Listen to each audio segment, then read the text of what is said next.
Hello everyone and welcome back to another lovely episode of No Initiative. This is future Garrett here. First 10 minutes of my audio were corrupted due to some issues on my end. However, I still have the script and will try to complete the rest of the video to the best of my ability. When we left off last week, our intrepid group of adventurers known as the Wavy Navy had headed to the mysterious gnomish village of Copper Top in order to procure their magical sailing ship. However, in the interim, Erland remained put at the Dwarven Valley within the halls of Dark Iron, where he is under the watch and keep of Verdun Great Thane of the Mountain Dwarfs. As a full day has elapsed, Erland awakes in his cell alone. As he stirs to consciousness, the sound of a very heavy dwarven steel greave connecting with percussive force against the stonework floor reverberates throughout the cell room. Illuminated in what faint light glimmers through the open bronze doorway, you can see her. Tawny skin, reddish-brown hair, and visible burn marks on the nape of her neck from a recent battle. As she caresses the sharp stubble of hair where her 5 o'clock shadow has grown in, she addresses you. Elsie Elf, looks like it's your lucky day. Lucky? I don't know about that. I was sleeping. Oh, well, I could just as quickly leave you here. I'll go. Hang on.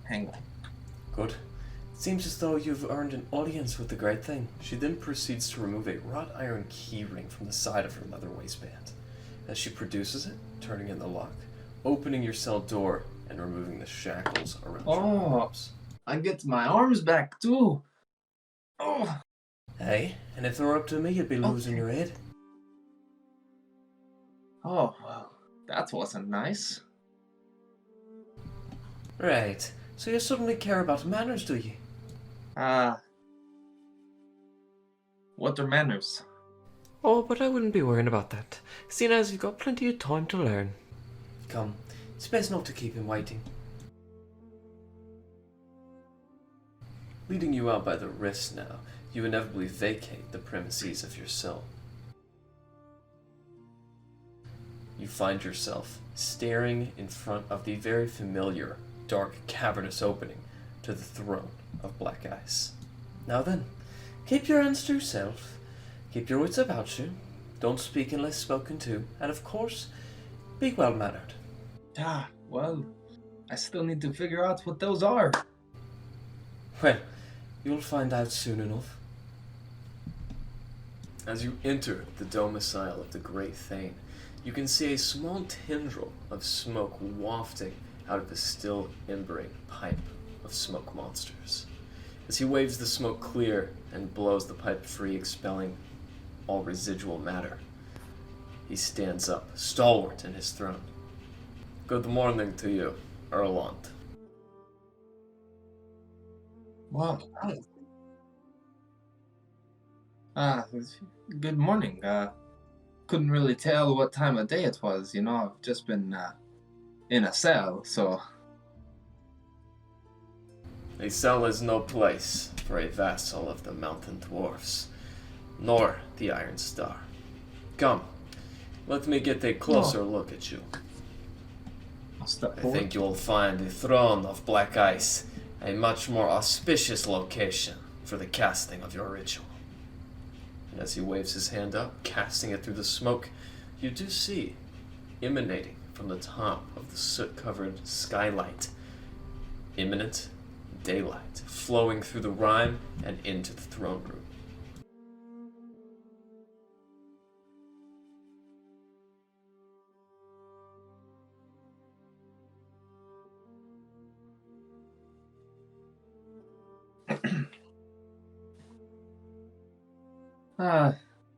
No, I've not been studying the stars for long enough to get a good grasp on when I see exactly, or what I see. It's kind of hit and miss.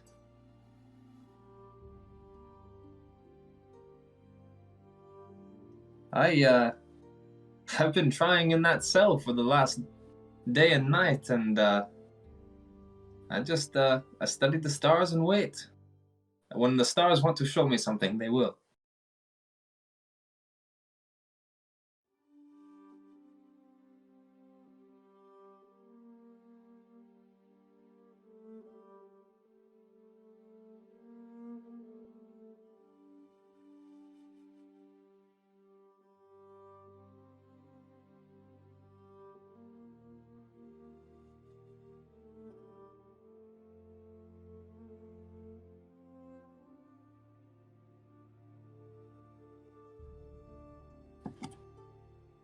Yeah,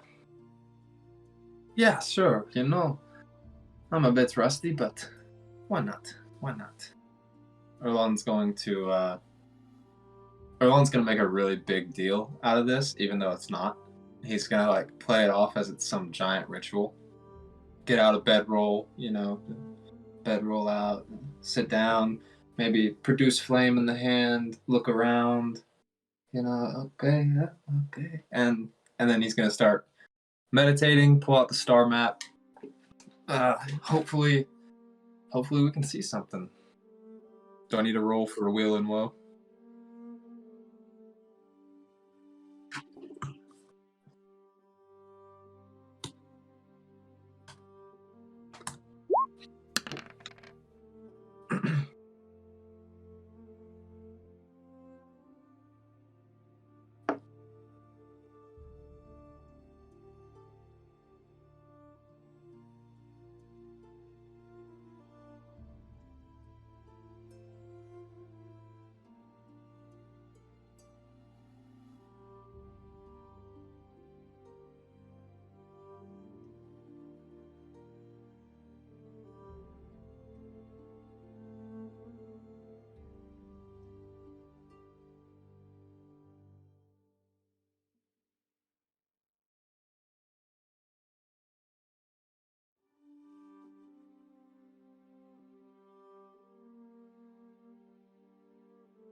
I see the Dwarven Valley, and there is no snow, but there is a rather large tail that seems to be entering the Dwarven Valley. Think harder, please. Erlond.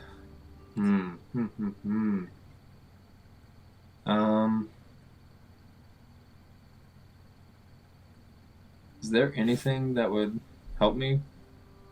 I don't think I have anything in my inventory, and my stargazing spyglass. I mean, would that help me get a better There's vision? not, but I will allow you to make a nature check. Nature check.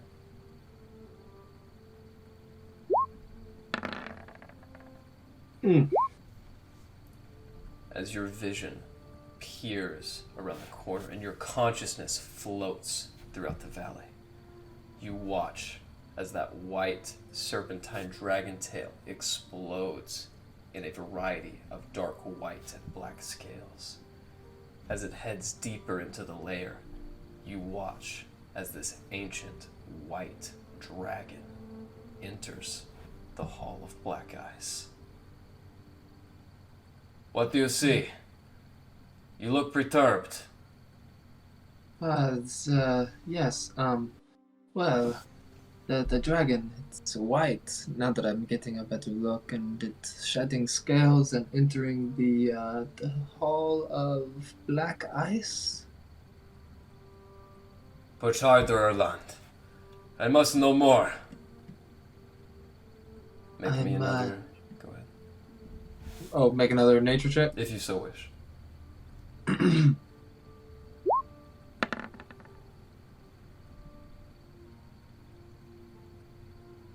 As your consciousness enters the room, you see the dragon coiled in its throne.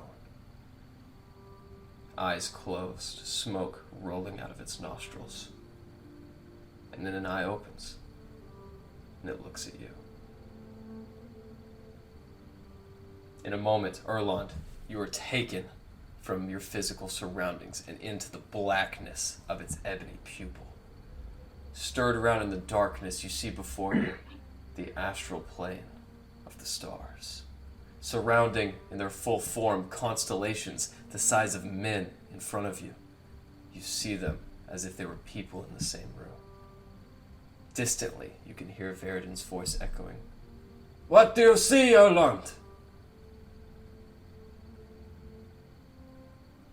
Something that would not make sense. What is this? Think harder! I must know! And as his voice echoes, getting farther and farther away, a new sound greets you. The rest of you, as your senses are heightened by a sudden explosion, you find yourselves inside that cavern now. As Larry and Alistair's plan has succeeded, what would the rest of you like to do? Well, there goes my spell. Thanks for the warning.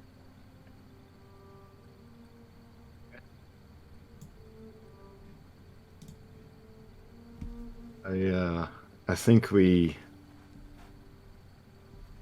have a little more success just going and blowing stuff up. Well, apparently, but we could have talked about this, before I cast the spell to make us, sneaky. And in that moment, the light of the portal behind you is extinguished. The purple arcane flurry dissipates. Erland, you begin hearing familiar voices. Everyone else, roll me a perception check. Of course.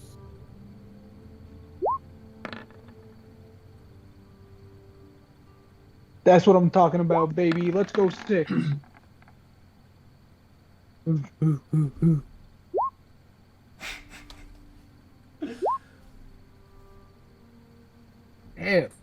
Damn. Erland, as the darkness begins to dissipate and a crack of an explosion awakens you, you look out, and in a residual blue light that seems to be emanating from you, you see the backs of your friends illuminated.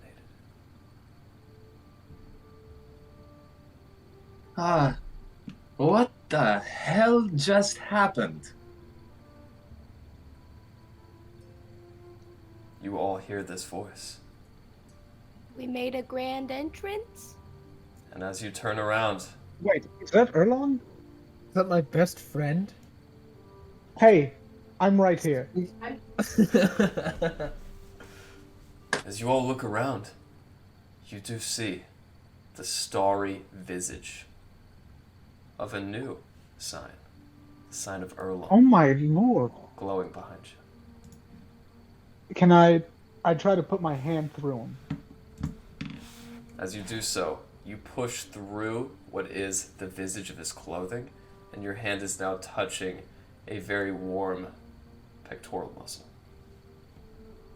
Like, so I can touch him? That's right.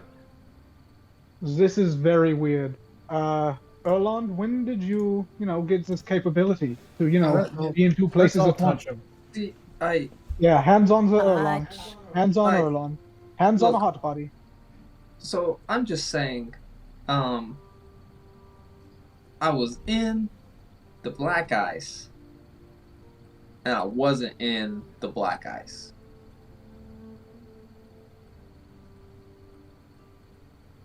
Right. So you I were think in my the black brain ice, exploded. So but now basically, you are not in the black ice. basically, the Dwarven King, what is it, the Thane or Thane? Is that his name? He is the Thane, and his last The name is also Great Thane. Okay.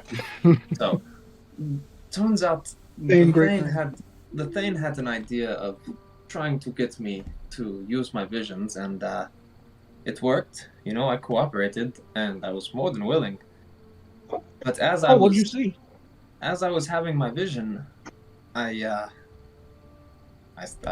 here now. I can't explain it. So, does that mean that you're still there? Right now? Well, Erlon kind of looks at himself, checking himself out. I don't know. I know that I was being screamed at right before hi. What if you Erlon, wake can you up? feel this? And I'm gonna start scratching his beard. You can. Yes, yeah. Yeah, that's Does it feel like beard? It does.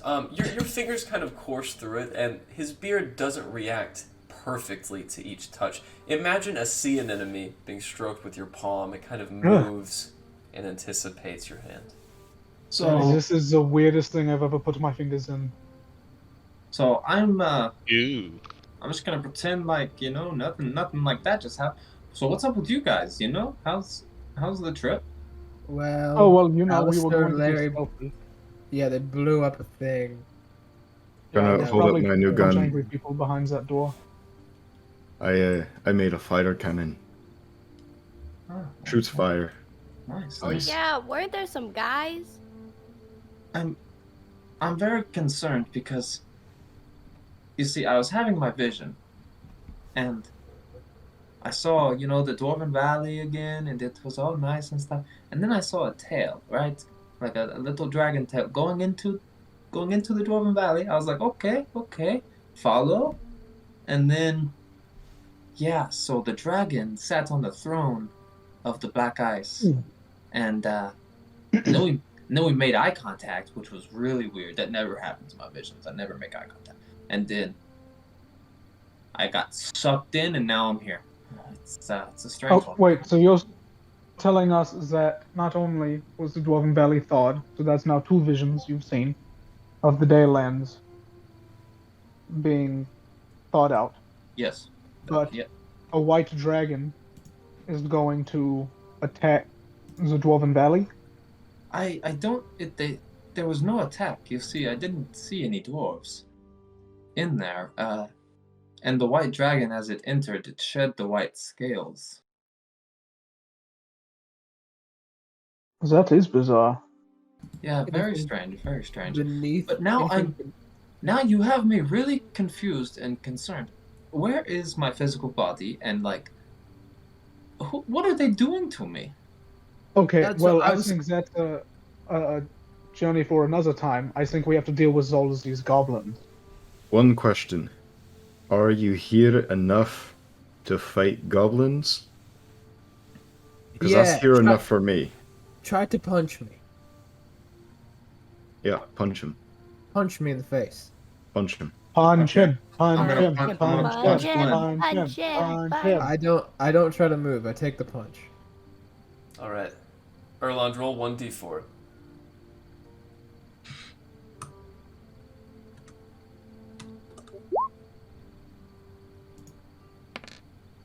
All right.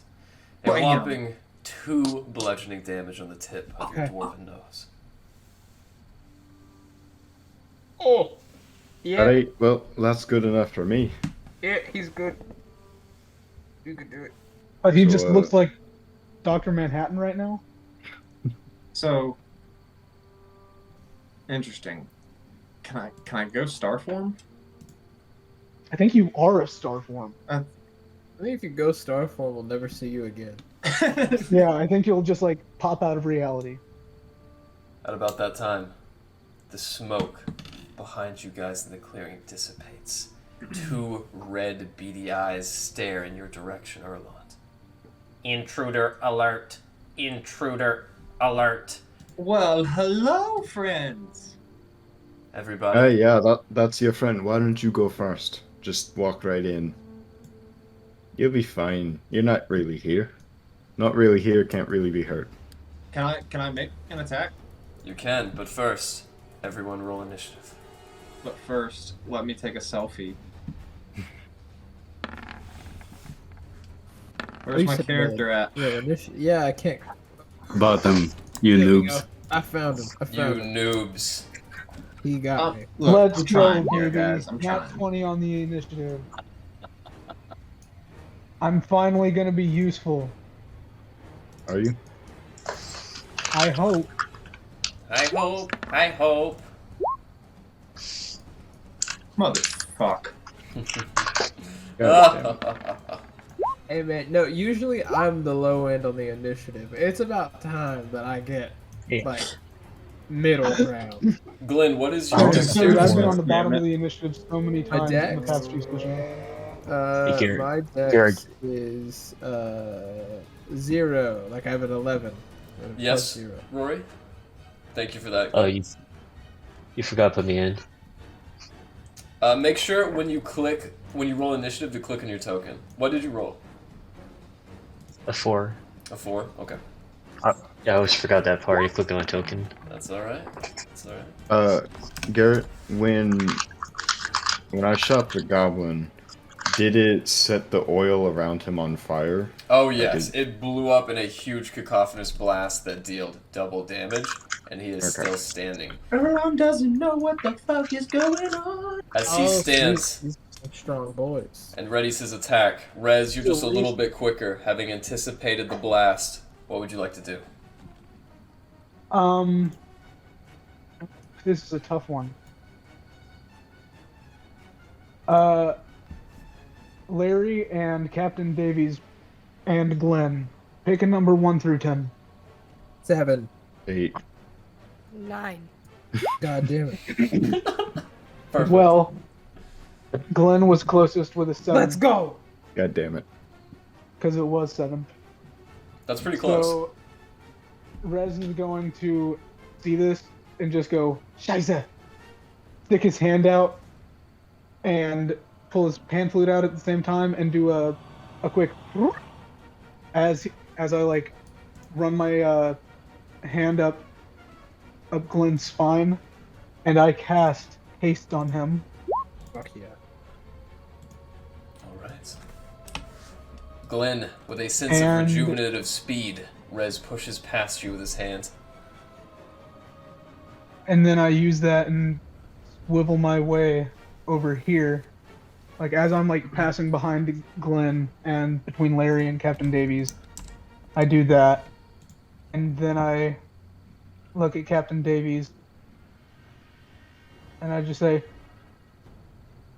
I know you want to blow things up, but I'm begging for you to wait. And he's gonna get an inspiration. Very nice. I love that one. That was good. Does that end your turn?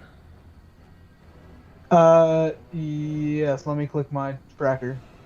With a hearty Quit. jest from your humble bard, the goblin leers over his ally. Attack! For the Syndicate!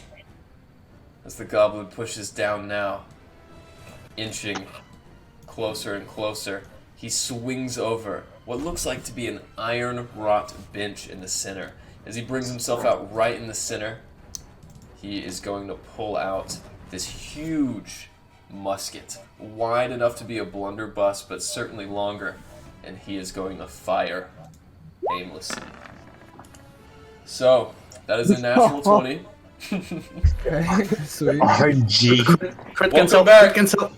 Hey, Rory. Ouch. The RG. This is when you negate the effects of the nat 20, baby.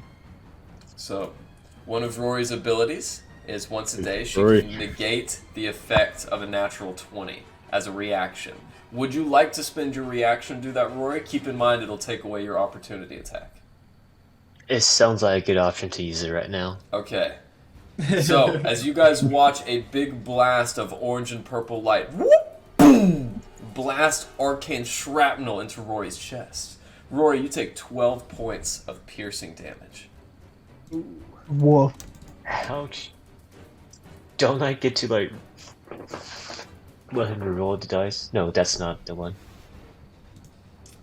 On its bonus action, you watch as the goblin sticks its finger forward, and this massive alarm, intruder alert, intruder alert. As it gets a hear, you all hear a terrible cry as its head whirls around 360 degrees. Self-destruct, activate. Glenn, Rory, Fuck. and Larry. Oh, actually, just Glenn and Rory, please roll me a dexterity saving throw. Okay, I have advantage on those right now thanks to haste. You do indeed. And your AC is bumped by 2. And my AC is also bumped by 2. Okay, really though? Ooh, I don't, if I only don't it know if Glenn mattered. needs his AC bumped by 2. I think we need I- our But AC it helped. bumped by 2. But what if I was cooler and stronger? That's what you're thinking. Alright. So,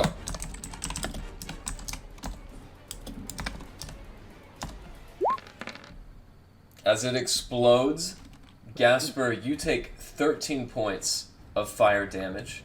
And as for you, Glenn, have you already added your +2 bonus? My +2 bonus only goes to my AC. My dex bonus I just get a advantage on. Okay. Glenn, you take 26 points of fire damage as the living bomb explodes in front of all of you. As it does so, destroyed pieces of shrapnel litter the space, and Alistair, you take the initiative. Alright, I'm gonna step up here alongside Glenn. And I am, of course, taking a shot at the goblin with my cannon. It will load.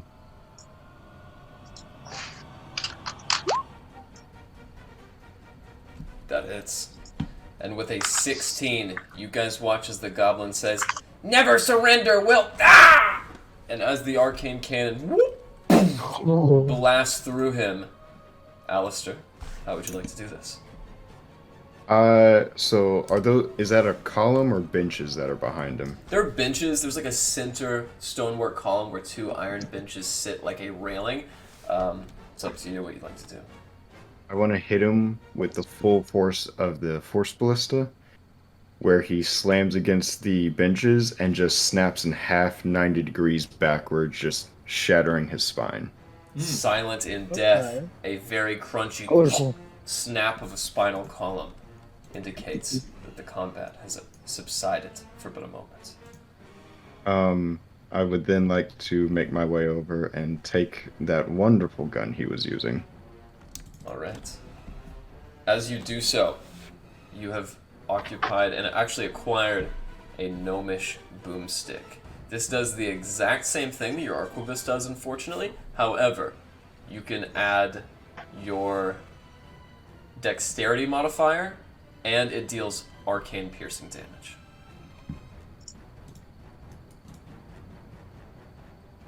With that, does that You said answer- combat had temporarily subsided? That is right. As you guys sit here in this brief window of silence, everyone, roll me a perception check if you would like. Well, the second combat ends, I'm gonna yell to Glenn. Glenn, run ahead. If that spell doesn't last that long, if there's anything ahead of us, get ahead on it. You got it, man. I'm gonna add 4 to my 11, by the way. Okay.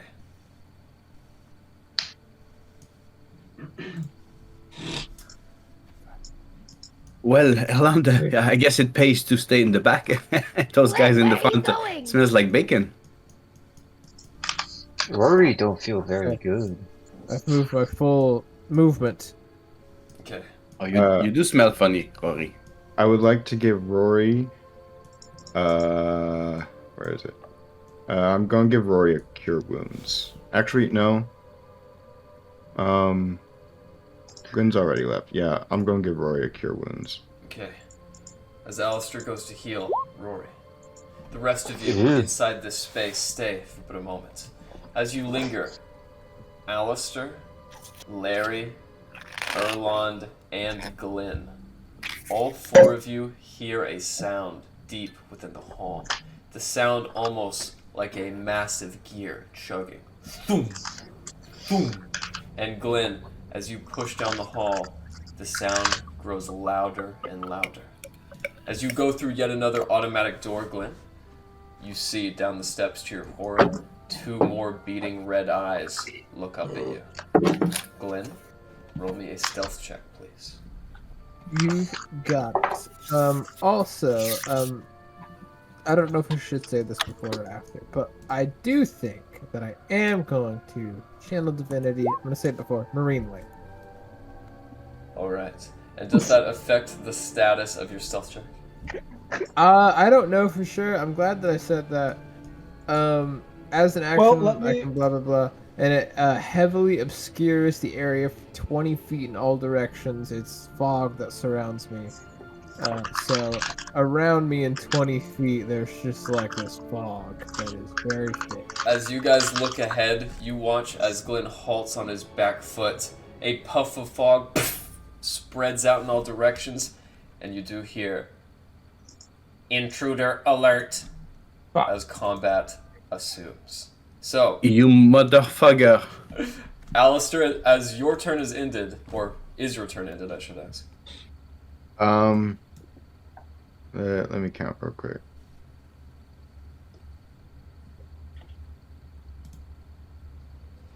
I'm going to use the rest of my movement, get up to about there. Okay. With that, And then relax. that's my turn. As all of this has happened in a very fast manner, it is now your turn. Why do I feel like we don't have any strategy today? I'll jump over there. And seeing I do see those two little beasts, I'll shoot the one in the back. Actually, at this point, I don't think you would because marine my, lair. Oh, my marine there's a lair. exists. Yeah, you have to be within 5 feet of me to be able to see outside of it. So right now, you guys just see a bunch of fog. Hmm. Can you right click your token and set an aura for that? Be amazing. No, he can't. What is the aura, though, Glenn? It's 20 feet from 20 feet radius. Yeah. Okay, then I'll just go with. Okay, I'll do a minor illusion. On the, I guess I've seen before the fog happened, so I'll just go with a minor illusion of a crying baby, where I'm drawing the square on the left side. Okay. Like a little, not a loud one, a soft little crying baby. You know, like a little Ghostbuster car alarm, like wah, Sure. wah. Glenn, Yeah, That's what I'm doing. A baby step. Yeah. Glenn, around the corner, you do hear a slightly disturbing. "Meow." That's our turn. All right. As your turn is over, Glenn, as you are waiting in wait, sitting around, you can see the two red eyes as they seem to have attracted your attention. As they march forward, lazily glancing back and scanning the perimeter, what would you like to do? Okay, so for the sake of myself, I'm curious. These living bombs or whatever, I don't know whether or not they explode upon death. So I'm going to roll up on this one. And thanks to haste, I should get 3 attacks with my scimitar. So there's Well, it one. gives you 2 actions, and if you use both actions, to attack, Well, I that's did 4 attacks. look at it, and it said the action can be used to take the attack, parentheses, 1 weapon attack only. Ah, damn. So I think I only get the 1, but I will use it 100%. There's the 3rd. All right. With a natural 20, oh, that's more than enough damage. You bring your scimitar back and knock the top jaw off of this robot as you watch as a minute spark illuminates the fog around you. The robot intruder and rests in a very uncomfortable sloop of screws and some biological material that you can't quite identify. Does that end your turn? I do still have some movement. I am going to, for the sake of, so this one here in front of me, I've destroyed, right? Correct. I'm going to move. It's 20 feet around me that I said, right? I'm gonna move in this corner with all of my fog, and that's where I'll end my turn. All right. As you do so, the other continues its prowl, and as your turn ends, you watch as 2 goblins head out through the distant fog. As they kind of look around, one of them munching on what appears to be a large turkey leg, they stand at the post, laying in wait for Larry. What would you like to do, Larry? Oryn, come here, boy. Marching through the deactivated portal, and assembling right behind you, Erwin appears. I'll get his token out. I got it. Nice, nice. Yes. Nice. Okay. So we are going to walk.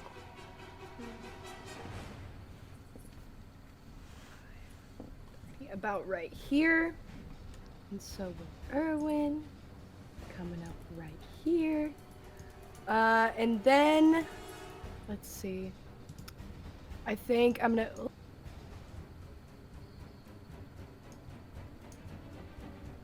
Okay. I'm gonna cast Arcane Weapon on my Dwarven Thrower. And then I'm going to hit this guy. Alright, what elemental damage type are you using? I'm gonna say fire. Fire, okay.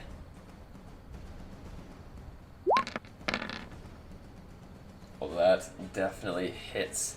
As you watch Larry's Dwarven Thrower turn end over end, it disappears in the fog for but a moment. Intruder up as it hits this creature, and because you dealt fire damage to it, the living bomb explodes.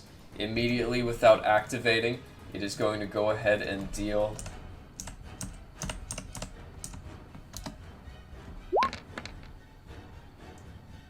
as it does so, through the fog glen you see, and Larry can see too now that she's within your 5-foot radius, correct? Yes. Both of those goblins are blown back, limbs flying off, turkey torn asunder, as Larry has destroyed all 3 enemies. Wow. Hey, that was pretty cool, huh? It's a rad as shit. Good for you. For the past couple minutes, I've been thinking that Eric was playing with a stuffed dog.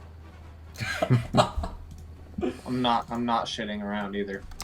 I legit thought he was playing with like a toy dog. It's because she's so darn cute. There you go. As they are both dead, Larry, combat is not over yet. What else would you like to do?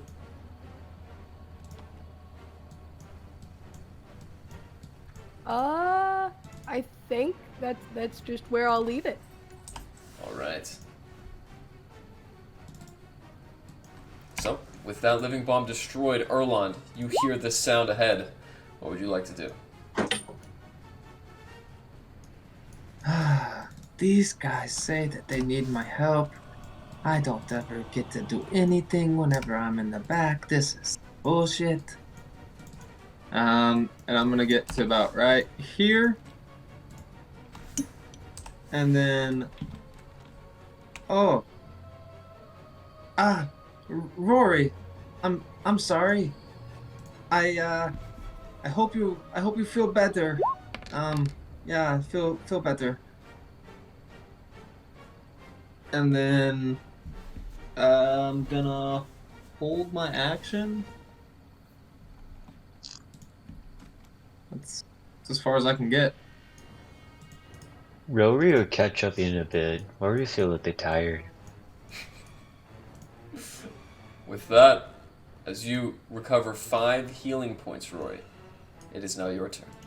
As you heard those explosions and continue to hear the massive chugging gears to your north, what would you like to do?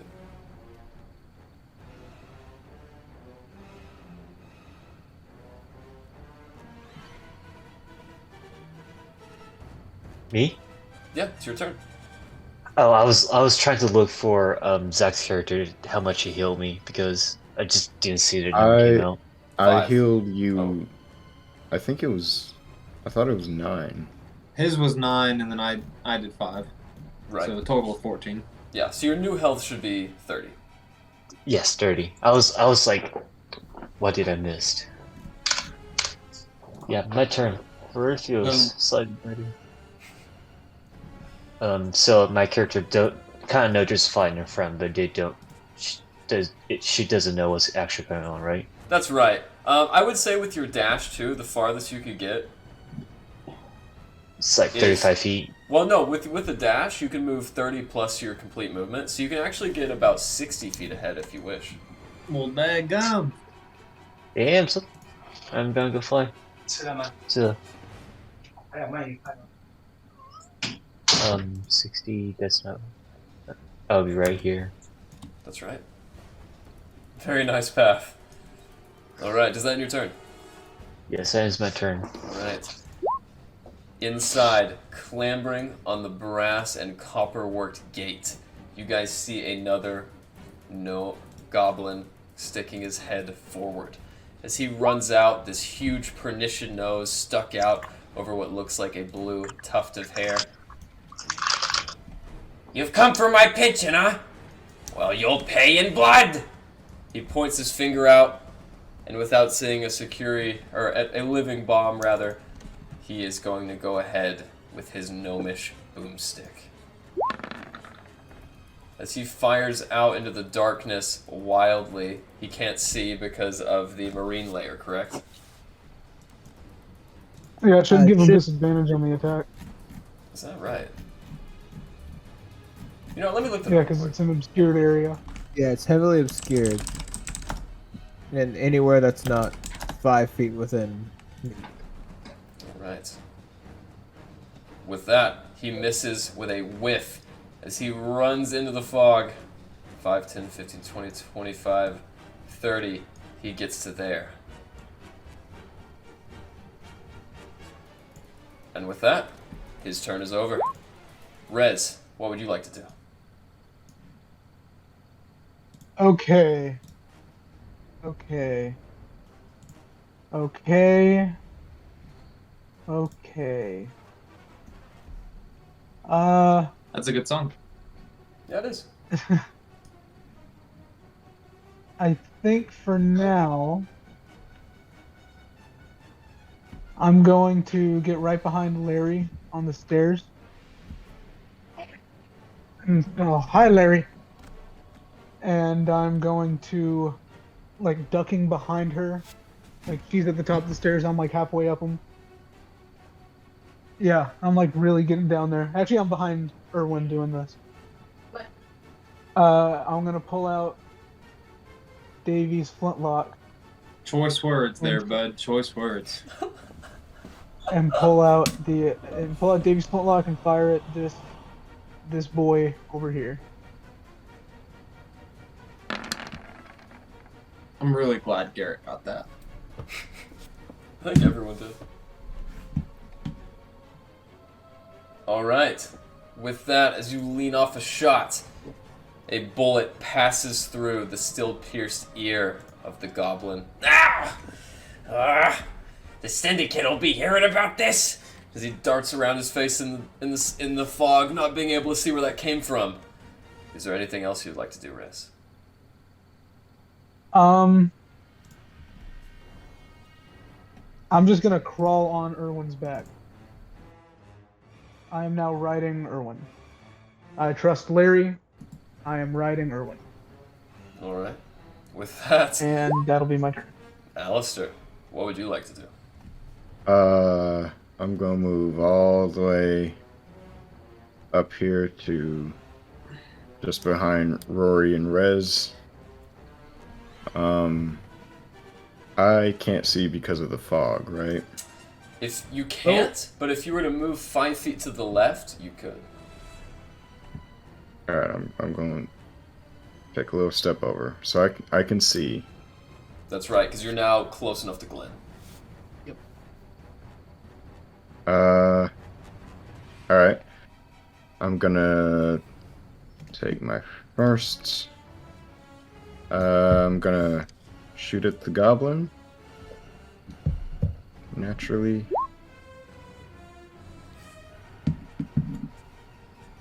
Alright.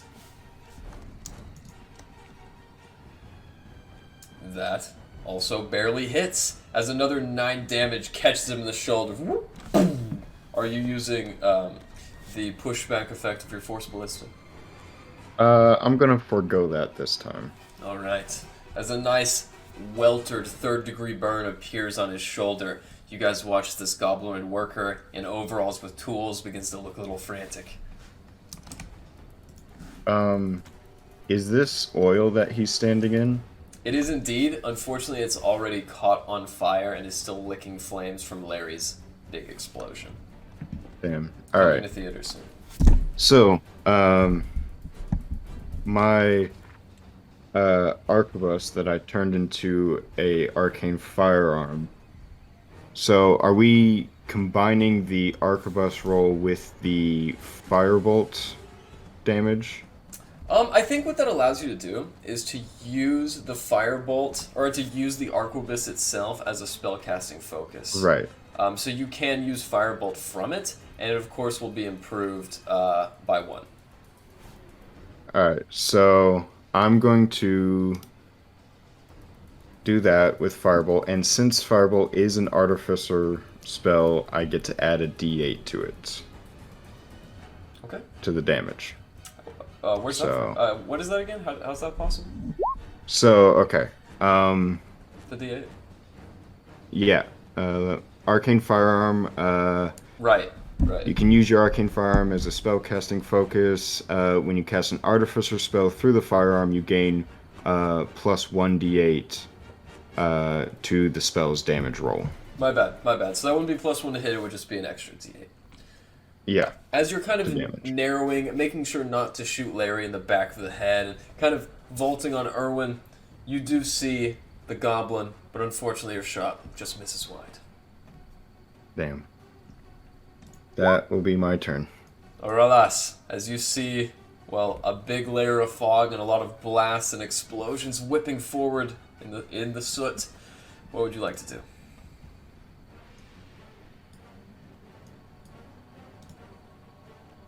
Yo, is Joe muted? Yo, he muted. Dang, Joe. Dang, boy. See, what you guys don't know is I put an invisible wizard in this Wow. room who has cast silence. Okay, I got a There we screen. go. There he is. Okay. Sorry. Okay. So weird. So weird. How could you? Okay, can you put that aura up? Because we can't see it around Glen. 20. No. You can't? No, I can't. 20-foot radius. Okay. Deal with it. So 1, 2, 3. Oh, it's big. Okay. So I will spend my movement getting closer because I feel something's happening. I heard gunshots. I'm gonna press against Rory's butt. As you do so, Rory, you feel something hit you from behind, and Aralas, you bump straight into her lower back. I swear this was my hat. It's not my hands. Yeah, sorry. Okay, this is not a wall. Okay, stay there. Don't back up. Don't crush me. And I'm gonna 1, 2, 3, 4, 5, 6. I'm gonna roll a d6. I wanna see. Okay, closer to me is the lower variables. 2. I feel that's 1d2. Okay, I'm gonna cast What's bonfire. I'm just going with my gut. Okay. So I'm gonna create a bonfire there. Oh, I need to see it. Unfortunately, Never mind. that is true. I'll dodge. That's what I'll do. Okay. I'll be ready, but I can't see anything coming in anyways, so Okay. I can't. That's my turn. Dodge, duck, dip, dive, and dodge. Yep. Dodge your weed. Alright. Up next is Glenn. Glenn, what would you like to do?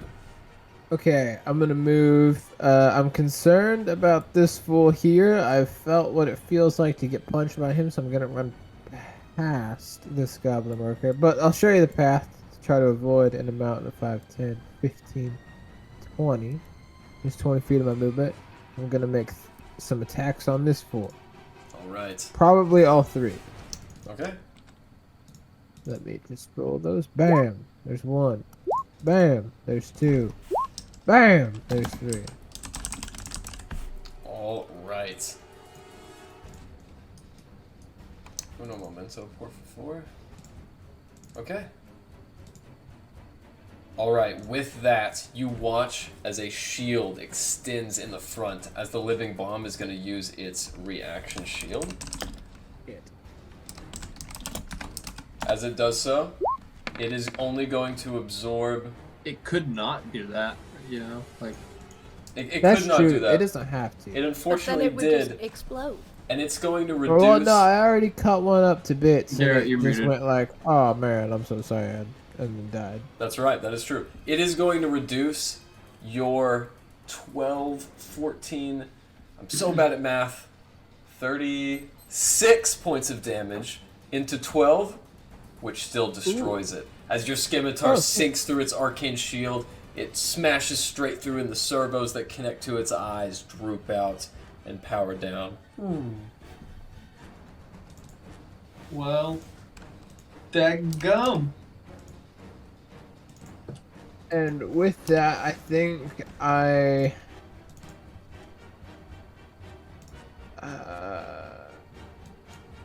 could move more, but I don't know whether moving, like, getting out of the fog, like getting everyone out of the fog, including this little goblin fellow, would be better, or if it's better that everyone's in the fog.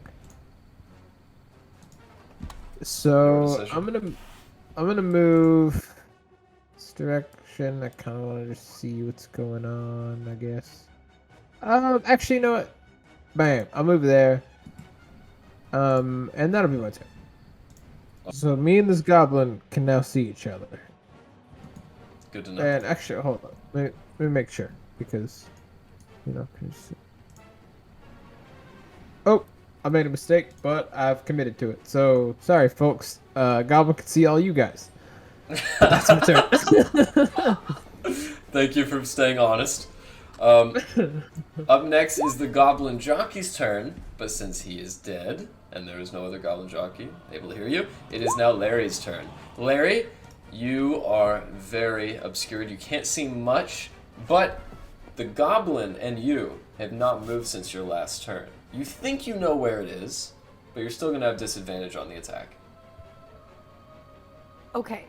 I am going to have Erwin and Rez move forward. Can they stand on, like, this dead body here? They can indeed. Okay. I'm gonna have them do that, and I'm gonna try to get a better angle of this guy. If I stand here, can I see him any better? No. No. If I stand... Wait, like, closer to it? That is true, but you wouldn't know where Glenn is, so it's just a guess where. That's true. Where you could It go. really is. You have no idea. If I just walk around and here, fine, I'll get right up on him then. It's whatever. I've got Erwin next to me. Yeah, and you do know where that goblin is. After fiddling around in the, I can't really see anyway, so it's kind of just normal. Sure. I'm gonna bonk him a good few times, a couple of times really, The old bonk. if I can.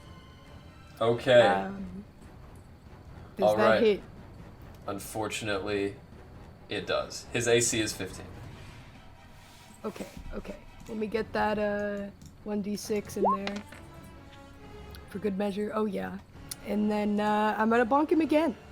Cause I got him once. I'll get him on the upswing. And I've got advantage, cause Erwin's there. Does Erwin give you advantage on your attacks? Ooh, pack tactics. Pack tactics. Oh, must be. Oh. Hold on. Kobold Artificer. It's a broken combo. Yes, it is.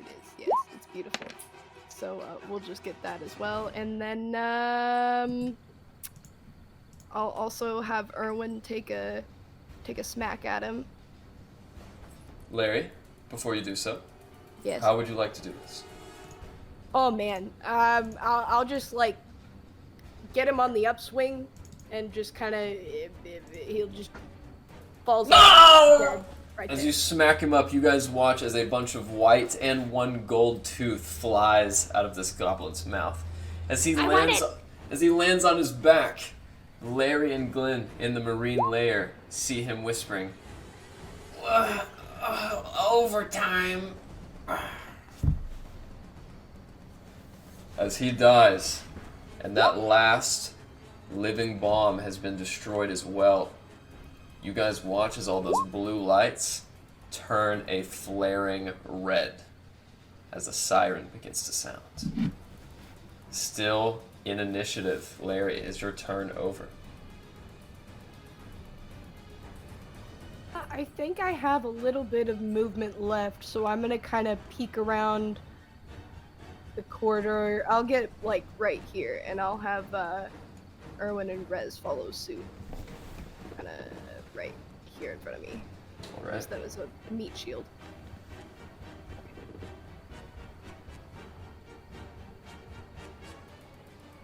And that ends my turn. Okay, good to know. Up next, Erland, what would you like to do? So the goblin's dead. Correct. I can't see anything. Can I just like say hi to my friends? Sure. Hi, friends. Oh, is that you? Yeah, that's me. There's not a lot going on right now. Did we hear the wail of a siren in a menacing way? Or she was like just singing in a shower? Not quite so much. I mean, a mechanical siren, one that beeps with the pulsate, much like those small living bombs you saw. Every once in a while, you guys hear an audible.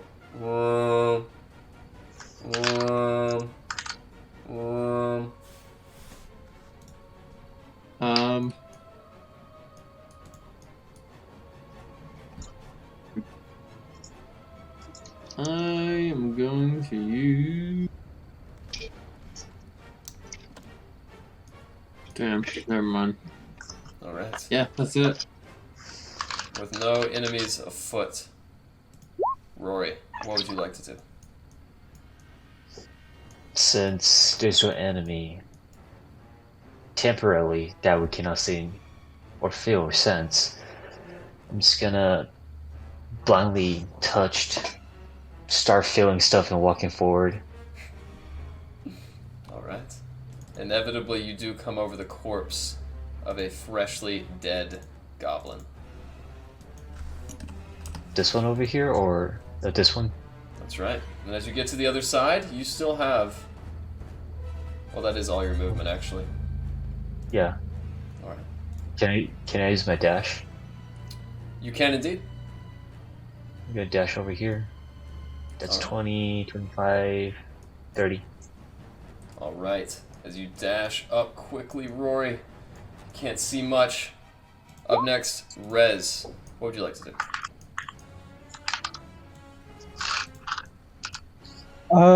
I'm just gonna hang back on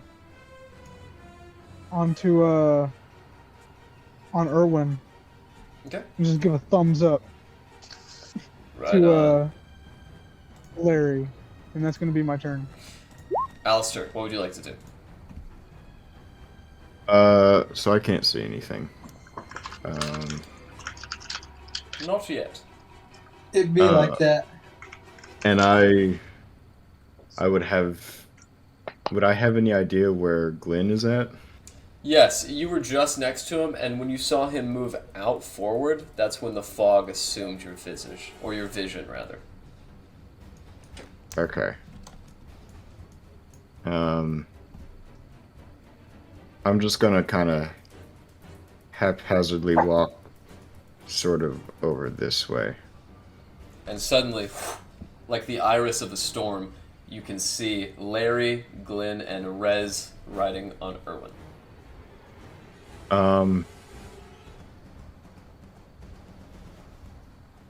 Okay.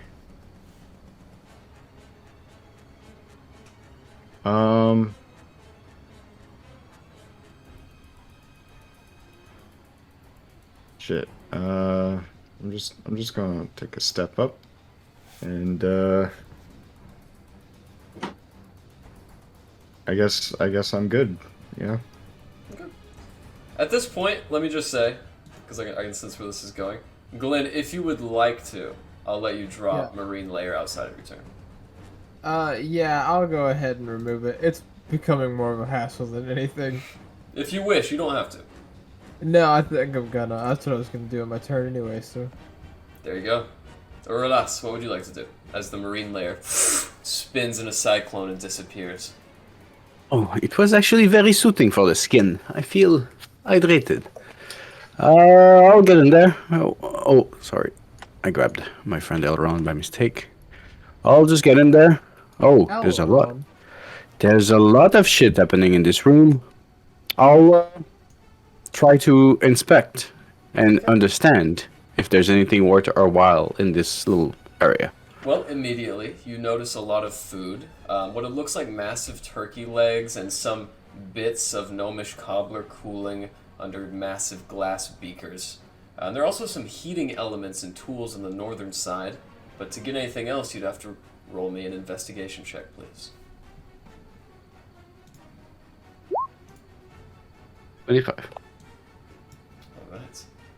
With that, as you look around, you guess that this is the eating hall of the former gnomish workers and current goblinoid inhabitants. But you notice something else. Beneath a plate of what you now know to be axe beak meat, you find a flyer. A flyer for a picket line. It seems as though, from your reading of the illustrations and your somewhat present knowledge of gnomish language, this looks like a flyer handed out to the gnomish workers, encouraging them to unify against their employer. Hey guys, I found this little pamphlet about some kind of union against their masters. So maybe, well, we killed a couple of those, but maybe the next one is going to be open-minded to rebellion? You do notice on the illustration, there are no goblins, only gnomes. Oh, yes. Well, goblins, gnomes. It's all about the color. Okay, that's my turn. I'll just relay that. Glenn, it is now your turn.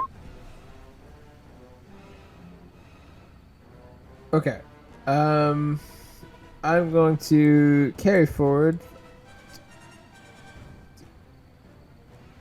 Damn. Rory's already here. That's my movement. I guess I could dash. Might as well. As you guys pass over, you do see out in the cavern. Well, your movement is doubled. That is That's true. what- Oh, that's right. That is right. Okay, so there's my first round of movement. And I think you can dash as well. So, I can also dash if I choose, but this is my first bit of movement that I've done. If you don't, so these are windows that I'm looking through yes, as I've run past. yes, and as a matter of fact, as you run by the windows, you see a very thin gnomish lad who looks like he's repairing one of the living bombs. Okay. Sweet.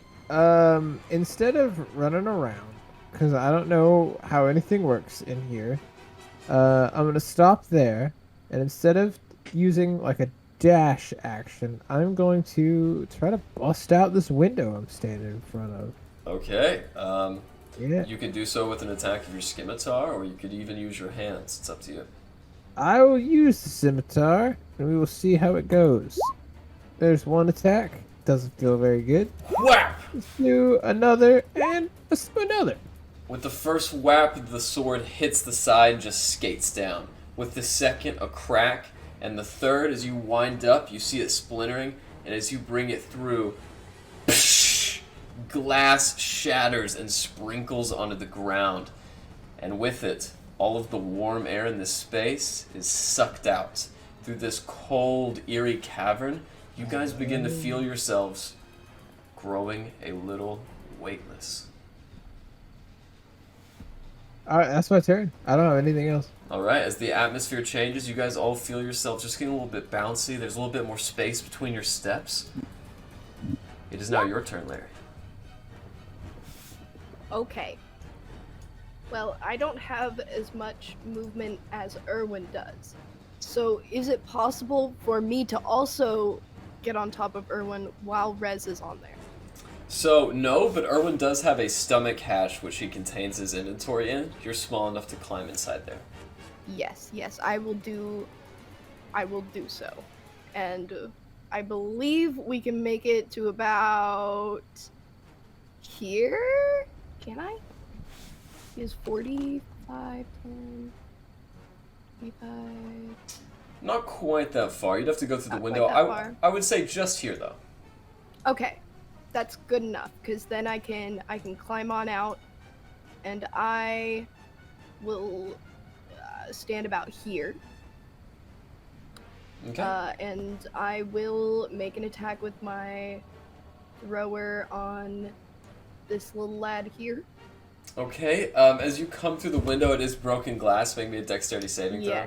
Yes. Okay, let's do that. Dexterity. All right. You Oh, scrape goodness. your scales, and along the glass before you come down, you do indeed take 3 points of slashing damage. Ouch, Glenn, that really hurt. Okay, and then I'm still gonna make a throw with my hammer on fire. Here we go. Oh yeah. As this goblin boy turns around, oh hello. Oh god!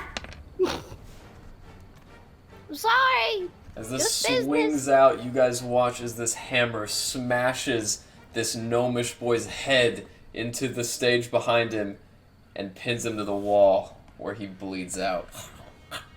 Oh god. Oh. Hey guys, Okay. I'm starting to think that these aren't the Sorry. bad guys. No hard feelings. And that ends my turn. Erland, what would you like to do?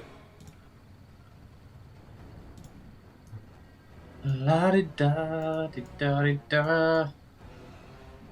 Where did everybody go? As you're taking a leisurely stroll, Erland, you see through the window ahead of you as a hammer spinning in very approximate speed to low gravity strikes this gnome, killing him and then returning back. Well, Well, that's just, that's sad. Okay, I can't go further, so, You can yeah. dash. Do I have dash? Yeah, everybody has dash. You can just use your action to move again. Oh, yeah, I'll just do that then. Okay. Boom. There you go. Alright, all the way back up at the top now. Rory, it is your turn. What do you want to do? Well, is there a path over here? Never mind, just figure out myself. 1, 2, 3, 4, 5, 6. Alright. Rory, as you get to that point, you watch as another living bomb on its route walks out. As it steps into the corridor, make me a stealth check, Rory. Ooh. This is my worst character to roast stealth on. Rest in peace, Otaku. Intruder alert, intruder alert. And at about that time, the red light dims, and when it comes back up, it stays lit.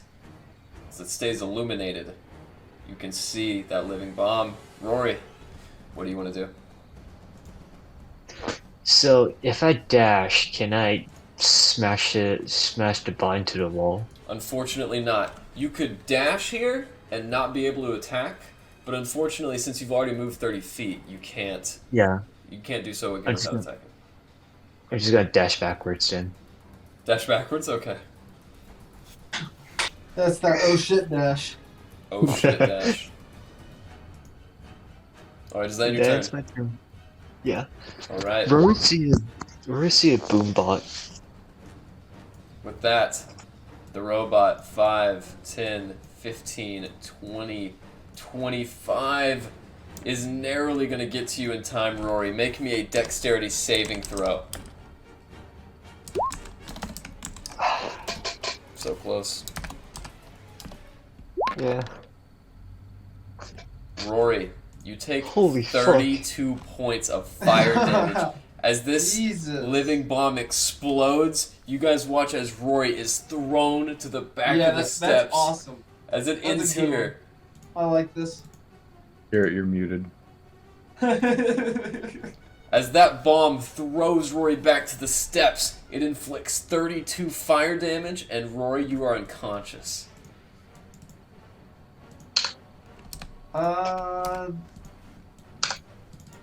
That's not good.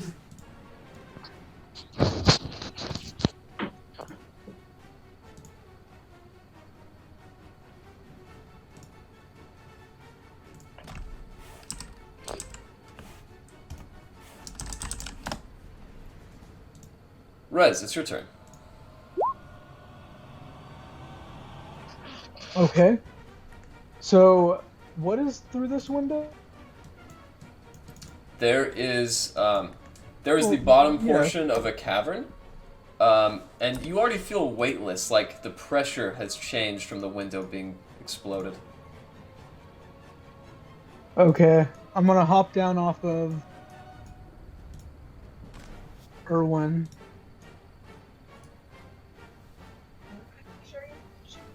And I guess I'll cast a Cure Wounds. I'll do that at level 2. On Rory. Where is it? There it is. Cast at level 2. Submit. Alright. Rory, you awake. As breath fills your lungs in this open space, you now have 18 hit points. Rory's breathing again. Well, I couldn't leave you down for too long, huh? And then I am going to also jump out the window. Alright, make me a dexterity saving throw. Ooh.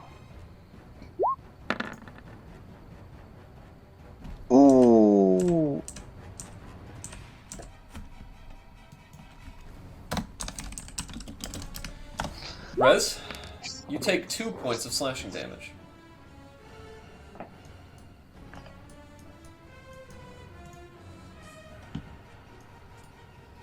Hi, Larry. Good to see you. With that, is that your turn? And then I'm gonna move over here. Make way for everyone else. And that'll end my. Alright. Alistair, as you approach, you see some of your friends seem to be making their way out the window, but you also see illuminated through both windows, one now destroyed, that there is some light around the corner. What would you like to do? Okay, let me see you.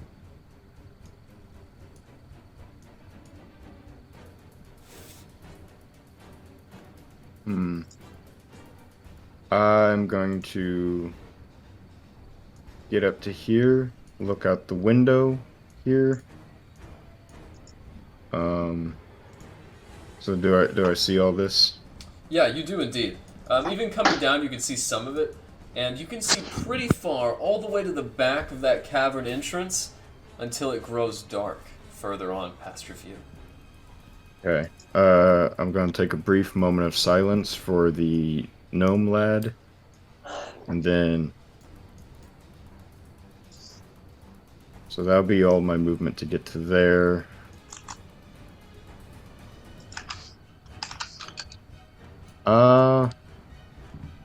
I'm gonna dash up to here by Erwin. Okay. I think you can even move another 5 feet. Okay, yeah, I'll go ahead and get up here. Alright. Right behind Rory, and that's my turn. Alright. Alas, as you have not witnessed the death of the gnome, you did hear a window break and an explosion. Just so I master the map. This is a wall or window? Correct, that is a Or- wall. Okay. And that window here is destroyed, or? Well, you are in a room that no one else is in. They're outside the room. Yeah, but when I'm gonna exit this room, is this window solid still? Yes, that one is. Okay. With my little pamphlet flyer in hand, I'll run back. And I'm gonna dash, because I feel a lot is happening. Okay, so I'll take a dash. and I'll get in their faces and say, "Hey, I think the gnomes could be friends. Please don't." Oh, and that'll be my turn. Do I make a dex save over here? Yeah, you do. Okay. And that would still apply to your blade song if that was activated. I have not, because I feel I've been in the back for a bit, and I feel said the siren. So maybe I trip as I relay those. Unfortunately, you do. Wait! And you take 3 points of slashing damage. That's good. That's my turn. All right. I told everyone to be careful. She did. Glenn, after breaking that window and the consequences following, what would you like to do? After breaking the window and all the consequences following, I'll step back away from the window. Let's see what's up here. Is there anything up here for me? Is there anything that looks usable, touchable? As you look straight north, Glenn, you see some oil, like a slick that hasn't been ignited. Another turn, and then to the north, something even more horrific. In the distant red light, you can barely see it, but stretched over a table, inert, seems to be a massive, deactivated construct. Man, you know what's fucked up? Is that I was too zoomed in. I actually didn't even know there was a path to the right here. So that's why I broke the window. And now I have to deal with all these consequences. Fuck, and I've already dropped the green layer. Is there, so you said that it was like on a table, right? This is full. Yeah, the table it just is a simple stone construct, or stone piece of furniture. However, obscured and with its legs slumped over, big metal hinge that connects to a brass greave. It looks almost like a massive knight with a drill and an axe, and looks completely inert.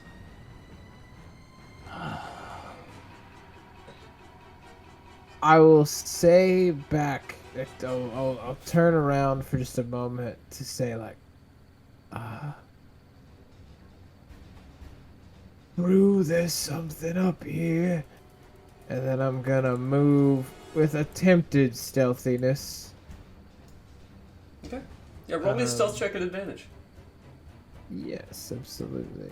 And Alistair, Rory, and Erland, you did hear Glenn whisper. The rest of you are outside. Well, there's that. Yeah, I think that's my full movement. I think I still have haste, actually, so I guess I could still... Yep, and you still have your action, too. Oh, Glenn, very stealthy. If you do have heavy armor, you always have disadvantage. I'm gonna move this way. Boop. Boop. Boop. Boop. There we go. That's my movement. I found a whole new path. I put myself in a really shitty spot. Awesome. There's my turn. Alright.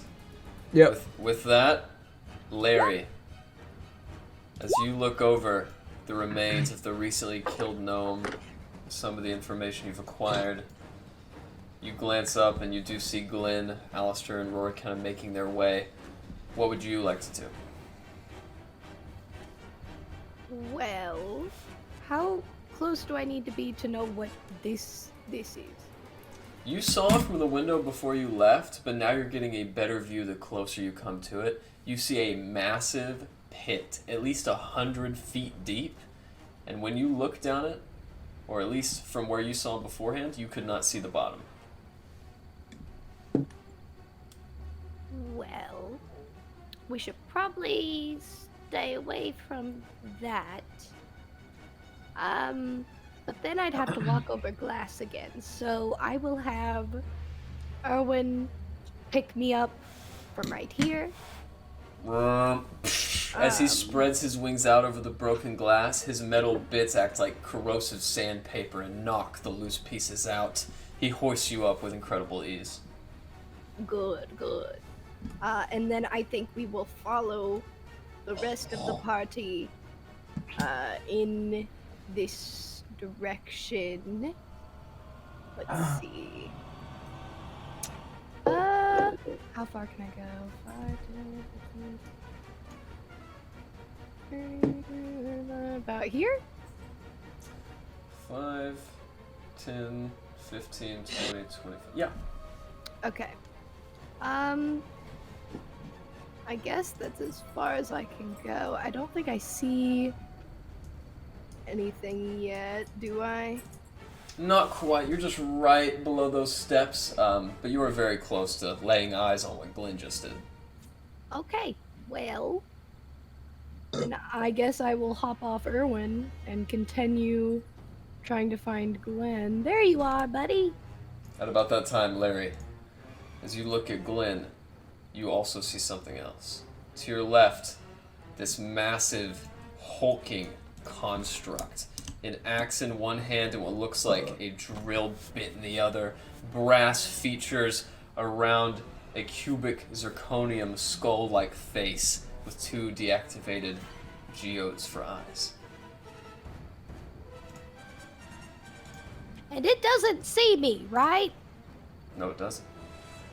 Okay, I'm gonna get closer to Glenn, and be like, hey, should we tell the others about that thing? Tried in a way. It's Okay. bad. So we're just gonna go this way then and not even worry about it? Yep. Okay, sounds good to me. And that will end my turn. With that, Erland, what would you like to do? I'm just gonna go this way. I'm slowly going to, like, be looking around at my surroundings and just kind of like taking in everything. Wow. The Thane would not believe this shit in my fucking dreams. Oh, wow. And that's my stop. Make me a Or wait, perception I just check. want to stop. I think I was like right there, probably. Make me a perception check, Erland. Okay. Oh, sorry. It's alright. Even still, you don't notice what I intended, but on the left, that massive vat of blue liquid that churns, you spot something inside. This distal, lit pink nodule that floats freely in the liquid. It almost reminds you of a nebula.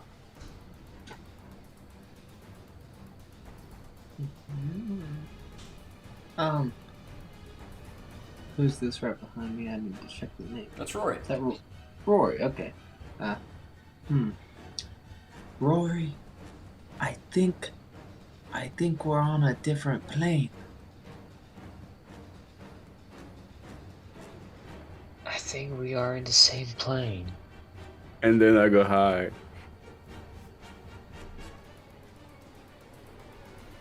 Does that end your turn, Hi. Erland? It does.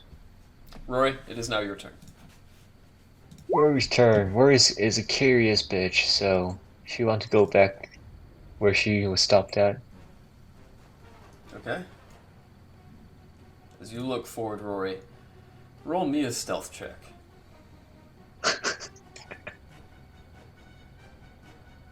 Clean, clean, clean, clean, clean. Oh, 19. Not bad. At disadvantage. So it's an 11. Oh, But you damn. get there.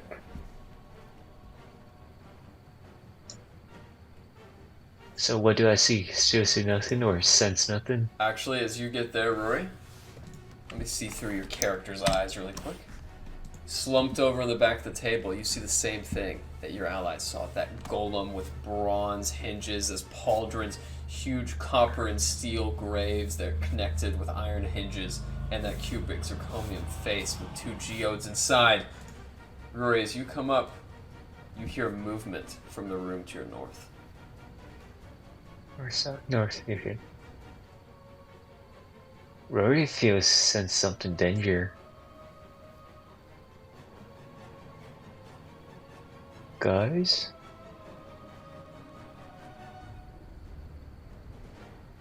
Does that end your turn? Is my microphone working? Yeah, it is. It is. Yeah. Okay.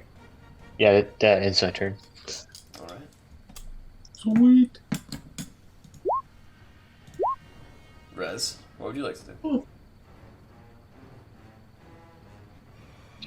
Well, correct me if I'm wrong, but does this look like a control panel to me? It does indeed, and only from your previous knowledge with the illithid. However, it's on the floor above you on the other side of the glass. I'm on. I went through this window. Yeah. That like this panel right here, this one right here, is on the other side of the glass.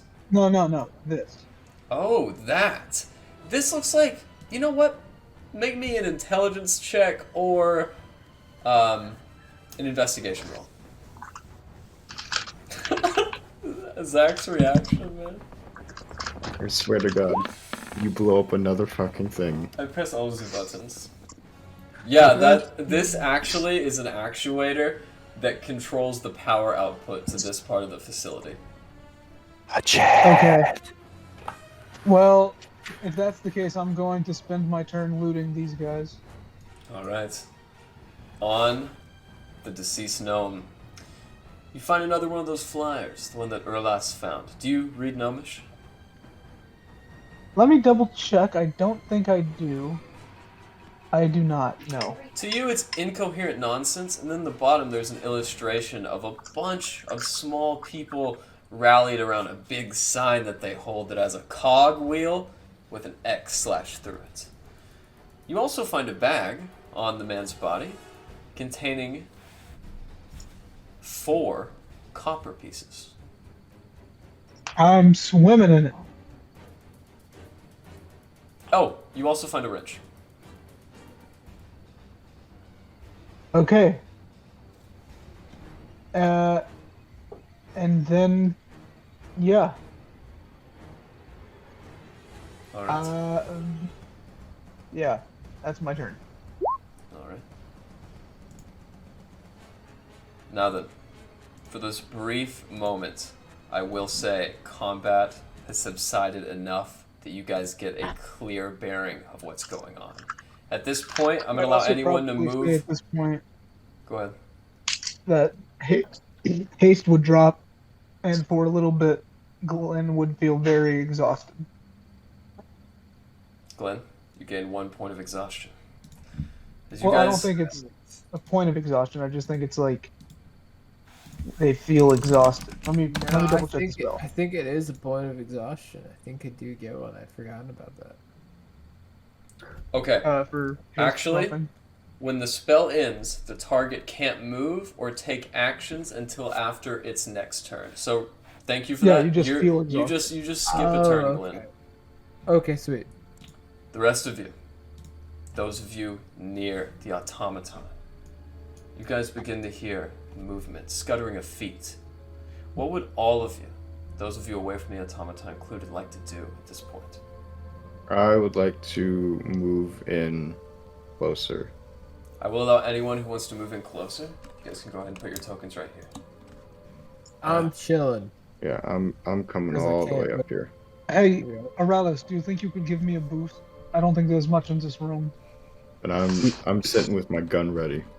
Yeah, Do we know what's in the big hole over there? I think it's Like just a hole. But Glenn is just like hunched over, catching his breath.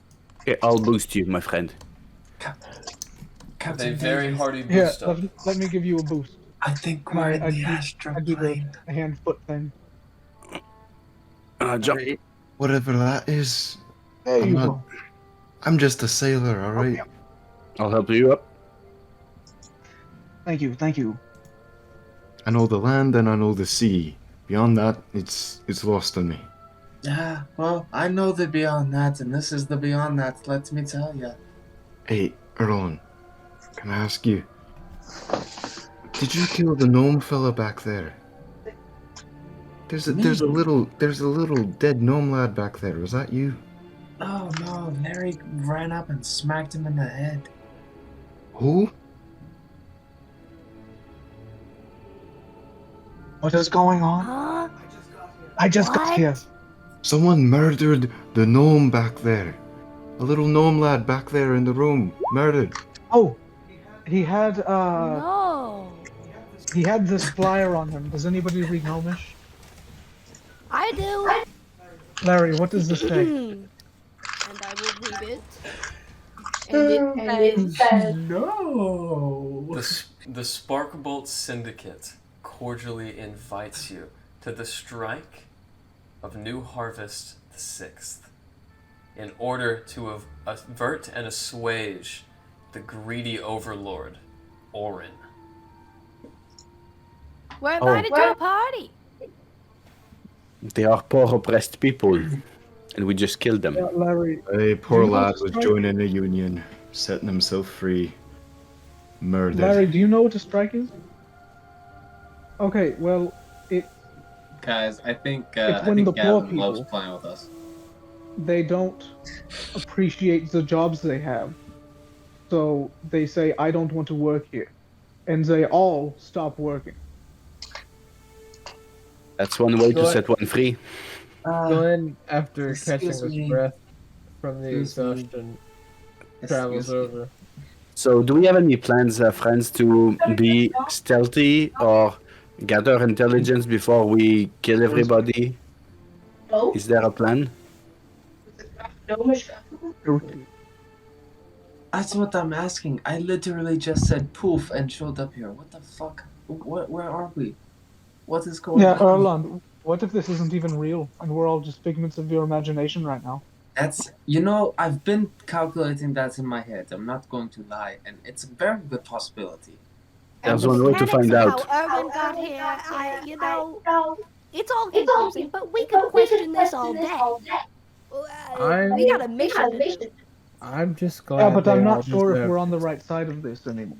There's one way to know if you're dreaming.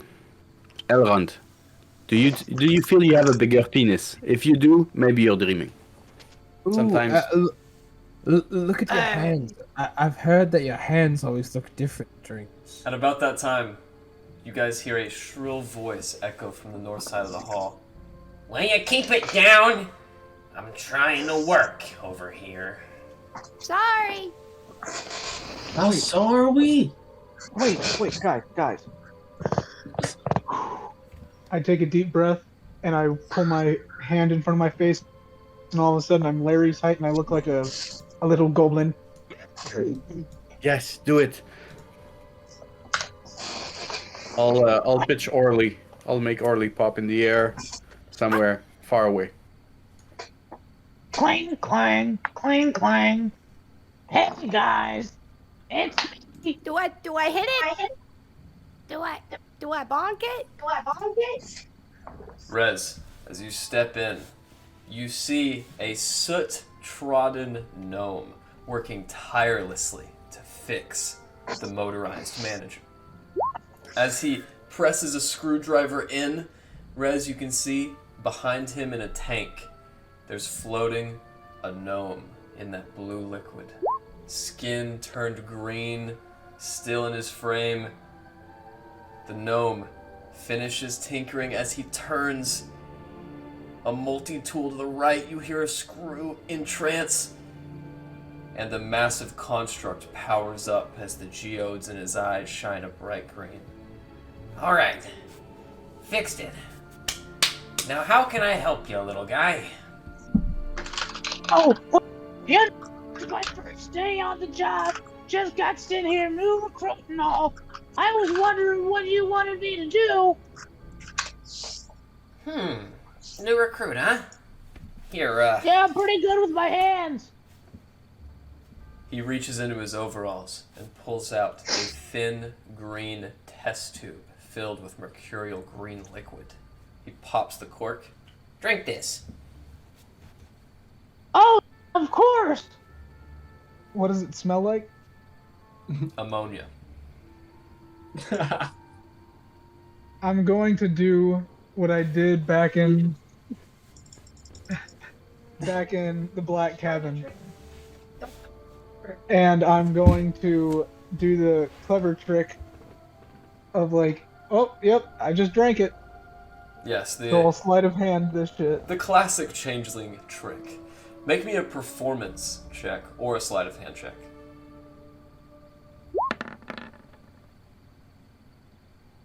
Whew! With that, the green juice falls on the ground. He looks confident, and as he goes back to working, you hear something.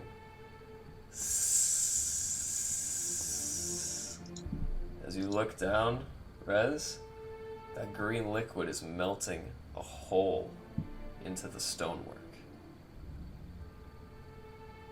I just drop a handkerchief on it. Cover it up. So, what's the deal around this place, huh? No, am I right? Goblins, what's all that about? Goblins? You are new here. Get back to work.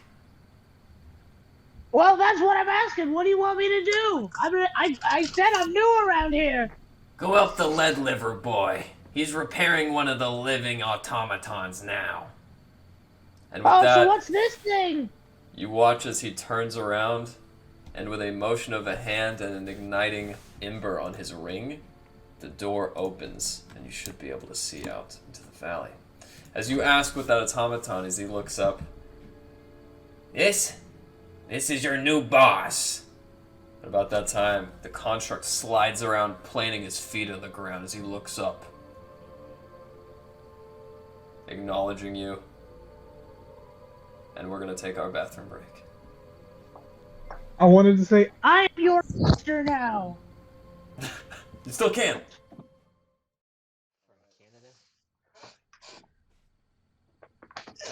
Wait, does Joe live in Canada? Yes, sir. No, he lives in Cuba. He's been lying for us the whole time. It's better. It's Cubanada. better. I heard he lived in Camden. Oh, probably like an 18-hour drive. Maybe 20 plus. Obviously. What part of Canada? Vancouver? I'm in Montreal. Montreal. Alright. Winnipeg. I love your cartoon, by the way, from Canada. The one with the guys who fart on each other. Fuck. I love that shit, dude. I am unaware of such things. What? You don't know? I'm just gonna say it really fast. This week I found a watch. It's a Russian watch, special edition, and they made Putin, like Putin. Well, the guy, he's riding a fucking bear. Poutine. And we call it Putin, the food, and the president. How do you guys say it? Putin. President Poutine. That guy. That's how I'm saying it from now on. Yeah, dude. He's just bare chested riding a bear. That's the watch style. Yeah. That's the image in Hey. there. End of story. Yeah. Hold up. What a Y'all great- ever eaten poutine though? Y'all ever had poutine? Yes. It's amazing. You mean pudding? We just I went to like this pub in I forget the town's name in Missouri, but Rox and I were staying there. We just rolled into this pub and holy shit, poutine? What the fuck? Yeah, it's Y'all, if y'all haven't had poutine, y'all gotta get on this train. It's bananas. I don't It's want to good eat the this president. It's I think bananas? are you referring to Putin? No. No, The no, watch he's- thing, yes, but the drunk. food thing he's saying is the food. What a perfect It's way amazing. to bring us back in with such a perfect. Anyways, yeah. Anyways, poutine. Mm. With It's that, lovely. with that, Grimble, you spot a white feathery owl that perches on the stony precipice of the east wall. As it hooks in Aurelas, you can see everything inside. The dead gnome in the broken case, and of course, the goblin spinning with the blue liquid. As it sits there for a while and darts its head back and forth, Grimble, the massive automaton, leers over you as its jaw unhinges and steam flies out. You there! Get back to work!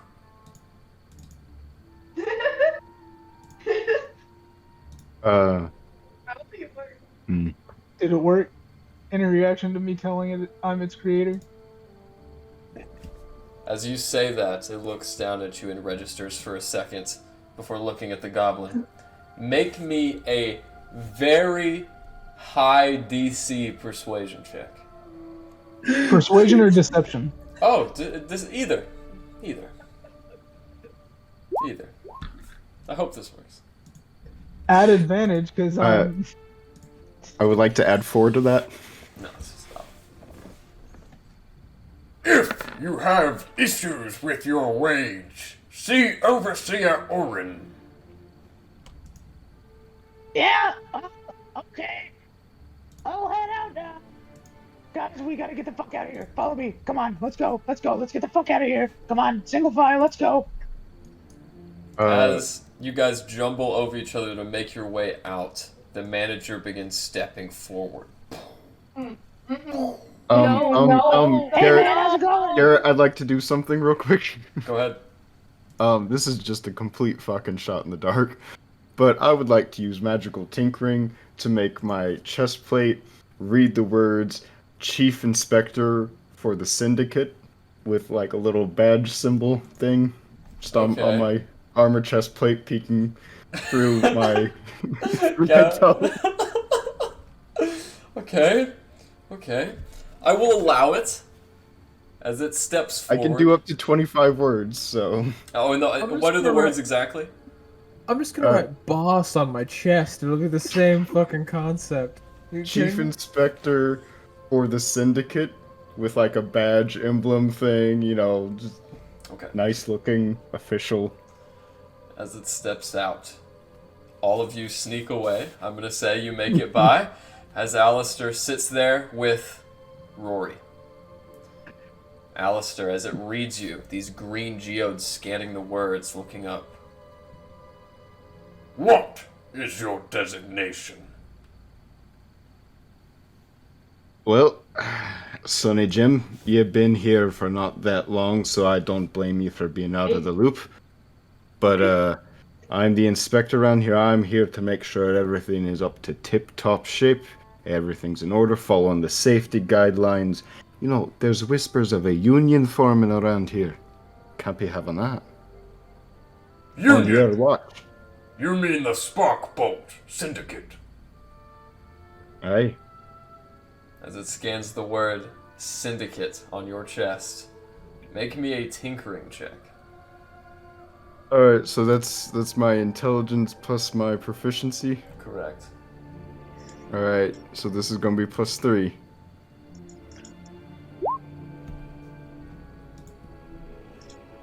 So that's 19 plus 3. Fuck it, +4, 19 plus 7, fuck it. Alright. With that tinkering check, as you automatically modulate the word Syndicate away, it looks at you.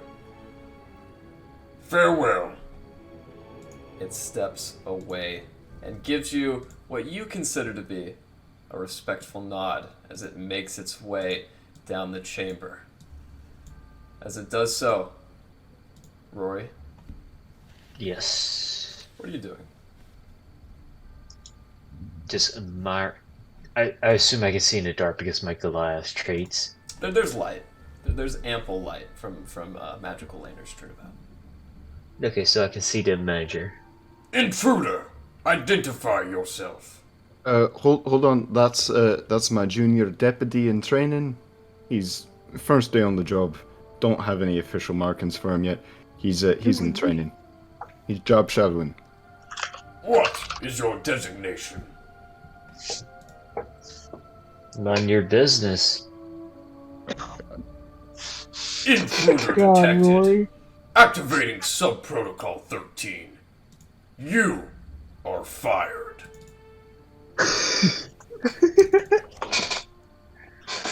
Rory's fired. Garrett's chance to play at Liberty Pond. How is it Garrett possible? is undercover bossing him. Oi, intern. Keep it to yourselves. I'm sorry, sir. I'll take him with me. In turn, everybody gets a turn. You there, vacate the premises at once. As it points its axed blade at you, Rory. Mm-hmm. I'm gonna hold up my hand. I'll show him out. Don't you, Rory? You come with me, you muffigan. Alright, Rory don't like manager. Inspector, the exit is located in the opposite direction. Hey, I'm taking him in for execution. I told him this was his last strike. He's already got 2. This is his final one. There's no exiting now. He's donezo. Taking him in, whacking him. That is not according to protocol. Hey, new Execution protocol. is my responsibility, sir. Nope. Hey, look. I brought him in. It's a bit of a personal thing, alright? I brought him in. I thought he'd make a great apprentice. He kept screwing up. This is a real personal thing. Owe a favor to his mother, so I'd really appreciate being the one to, I owe a favor to his mother, so I'm gonna kill him. Make a persuasion check. And keep in mind you have inspiration. Uh-huh.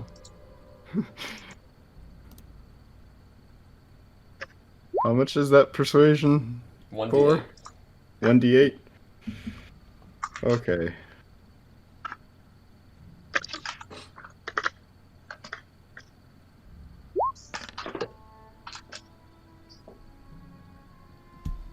The motorized Patriot's head returns to its original position.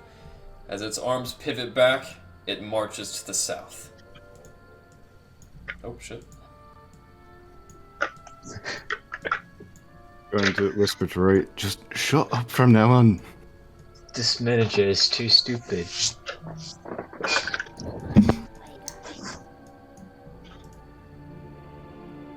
Hey, let's get going. I'll send Orly ahead. Oh, everybody's still ahead. As you Boss guys is go a in, bitch, huh?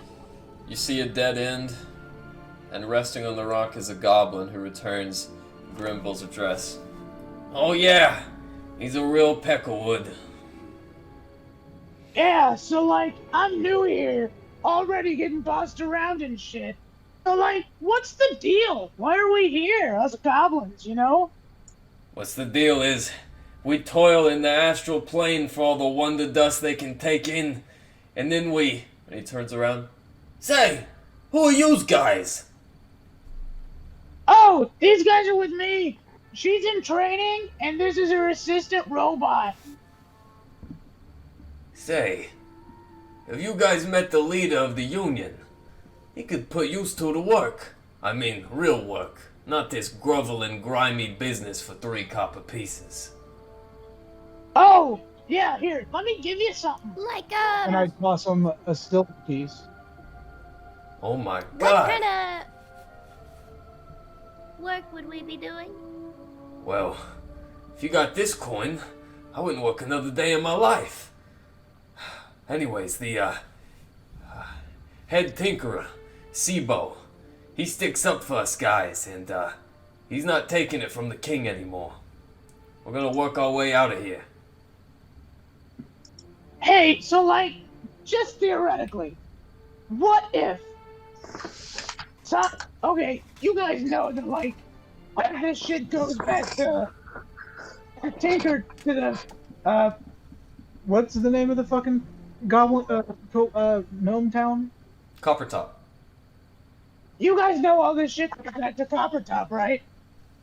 Yeah, I don't think I'll show my face much there anymore. I mean, look at me. I've got some weird burn or something all over my body. Okay, wait.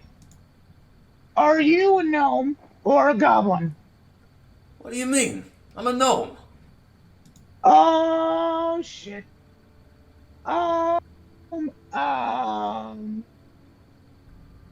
Hey, Larry, they were all gnomes. Have you seen yourself in a while, sir? No, not really. I mean, I know I'm not much of a looker, myself, but, I could have sworn that you were, like, a goblin. Yeah, you see me? I look like a goblin, right? I mean, you look like a gnome to me. A little green around the gills, but still a gnomon. Okay, I'm gonna be honest. Me and my friends were hired to go down here and help all the goblins essentially we were here to get rid of you guys. But now we're finding out that you guys are also gnomes. So I think the king has found out about your strike. Oh my god. See, we was working on the tram. You know, the one that runs to the coast? We weren't getting a lot of pay. Yeah. And we didn't get a lot of time off. So, Goldbert and the head tinkerers came up with some serum to help us work longer. I think this is just a side effect, right? Oh no. What? What's all the long faces? Is that an I don't owl? know. Well, look, that is not important. He's with us. But I don't know if you're really gonna get. Erlon's gonna walk around there I think it's a forever side effect. Probably Well, long term, chronic. that's not too much of a problem, kid. Forever for me is about 5 minutes. And you watch as he steps towards the pit. I don't know if I'm you gonna can cast see- suggestion. Is he? Where's he? I don't know if Where are you you can going? see me like in like the story form or anything, and like his reaction if he would have one to that. But I stepped into the room for that reason. I'm doing. Okay. Gotta save it. Okay. Okay. So I'm gonna cast suggestion on this guy and say, I really think that you should go to the break room and have a nice sit down and really just think about what you're going through. Maybe talk it out with someone, huh? Yeah, you're right. I should really go take a sit in the break room. As he turns Yeah, around not and jump down a pit. as he swivels around, he looks up. What the heck is up with this guy? Yeah, don't worry about it. No, He's fine. with us too. Just ignore everyone on your way out. They're all friendly. Just go sit in the break room and have a And good anything time. else that you find, it wasn't us. You know, Yeah, ignore everything else. and he points at Erland. You should really, stop drinking all the Axum. Little bit of advice. Well, what is that, and where is that? Oh, it's the stuff the gnome tinkering boys harvest from the nebulas. It powers the tram. Oh, you guys been to the tram, right? No. Oh, heck. I'd like to show you, but, I think I'm just gonna chill in the break room. Well, I'd want to see.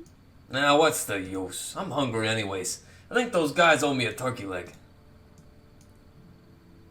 Yeah, go to the break room. It'll be fine. Yeah. Hey, guys, come in here real quick. Yeah, group meeting. Huddle up. I blow the horn of silent alarm to all my allies. Get over here. Come on. You guys all hear it. Alistair will come stand just at the top of the stairs, listening in. Yeah. Oh, pro. Well, actually, I'm going to stand here, and I'm keeping an eye down this hallway while listening in. Okay. I'm standing guard.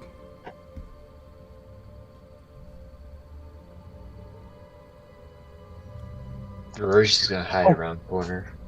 Okay, so we need a new plan because these innocent people, Yeah, shit's fucked down here. shit's fucked. What We was did that? some bad things. I think I did mention to a couple of you guys that we were in the astral plane. I just, Oh, just want. yeah, no. We're past that. These are all goblins. Not goblins. They are gnome. They are regular gnome. I killed some people today. Well, they did build bombs. Well, no, because we are intruders. Yeah. Right. We are terrorists right now. Yeah. We should probably find the portal and just. Well, I should be hanging out No, with I you don't guys. feel right people. just leaving the situation. We do I need would, Rhapsody. I hate to say this, but I caught the last bit of the conversation, and yeah, that all that stuff about the nebula and that I want to go check that out. Are we going back to jail? I think we should go talk to the king, actually, and Oh, we're request that he already gives here. us the full truth. We're already here, so I suggest that we figure out what all is going on down here. What is their side of it? What We are know, don't we? yes, but we Good could very well adventure. just go in and confront the king. Also, the portal is off. How are we getting back? Okay. I think we were sent here to die. Well, we're gonna have to get past the manager. Alistair went for a little stroll, just FYI. Alistair, as you do go on another stroll, you find that tinkerer Garen Goldbert as he is inspecting a goblin inside the tube. All of you, by the way, are aware as well that you've come from the south, and there's only one, well, there's three several entrances, both pits and the cavern to the north. Alistair, make me an investigation check. Okay.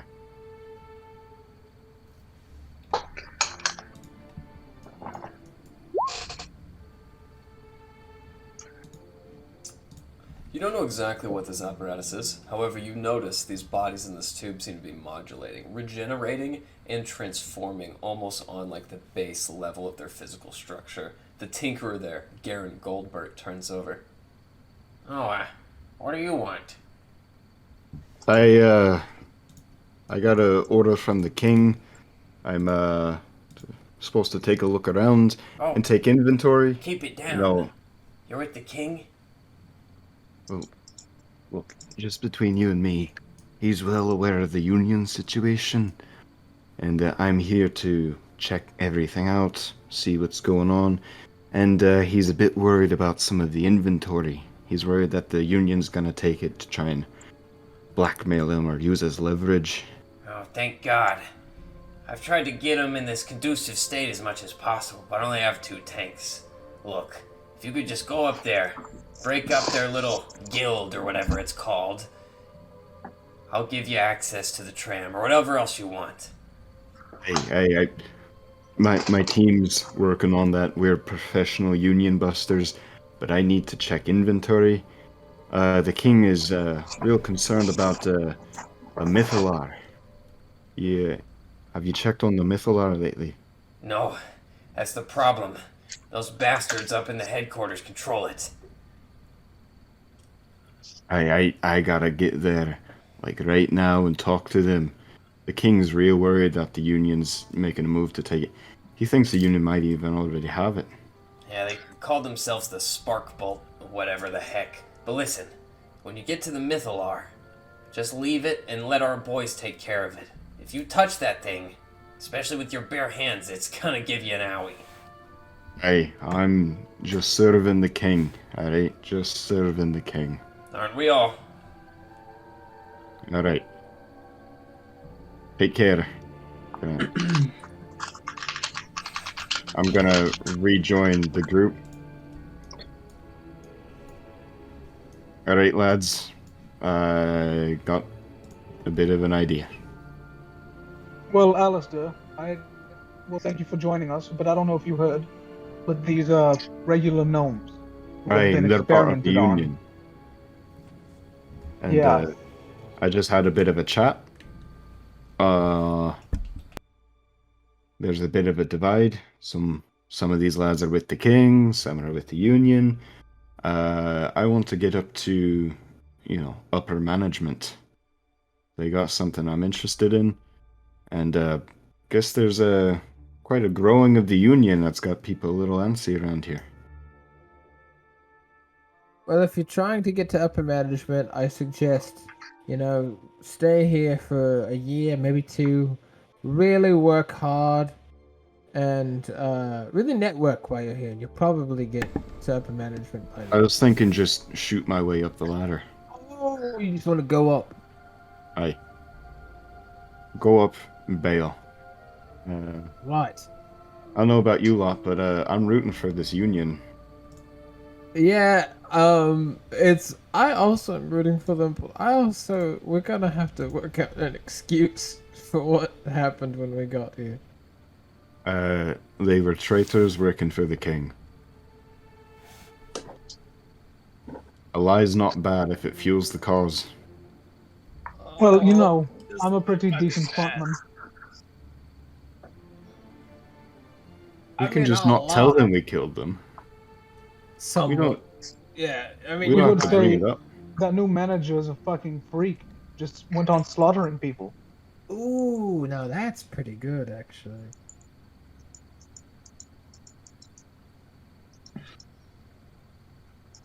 I am quite sorry, though. This is pretty serious. But yes, let's kill our way to upper management. Erlond wants to Wait, make his way yeah, to. I don't feel comfortable killing I don't think any we more should people. kill them. Kill our way.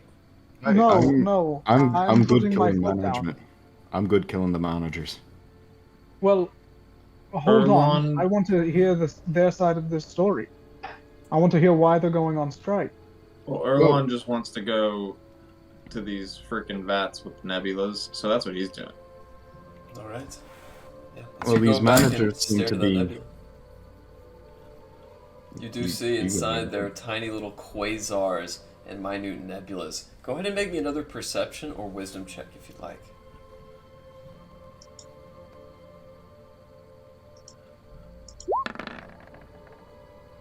As you do so, Erlond, and attune to it, you see something else. Tiny, near microscopic, but still just visible enough to the vacant eye. Cogs. Small mechanical works.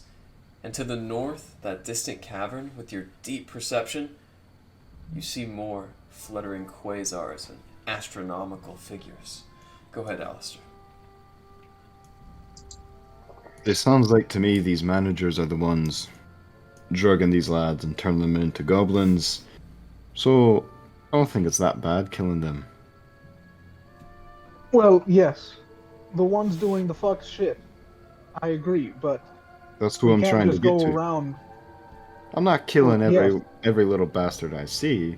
I'm killing the But bosses. I think we should also find where all of these union folks, the strikers, where they are all at, so that we can, discuss with them, see what they're trying to get out of this, and then after we take care of the managers, we can bring back their demands to the king. So, Then yeah, what? Kill the king? Go ahead, Erland. Well, not- this we're not line going to running kill the through king. here, is that some sort of like source, like power source that's drawing energy? It does appear to be so. And as you notice, that cable is missing. Sorry, go ahead, Alistair. So this is a live wire right here, like in front of me. Yeah. It's not electricity, but yeah, that you're getting the gist there. Am I aware where the tram or whatever? You do system know that there was allegedly a portal which was going to take you to the city where your ship was. And you know that portal is at the end of this facility. However, this tram is the first you've heard of it. Right, I'm gonna go back up here to this guy. Oi, Sonny. Got lost a bit. Which way to the tram? Ah, God. Right around the corner. That's where all those stooges are holed up. Aye, Right. thank you. You're welcome, And he looks at your chest. Inspector.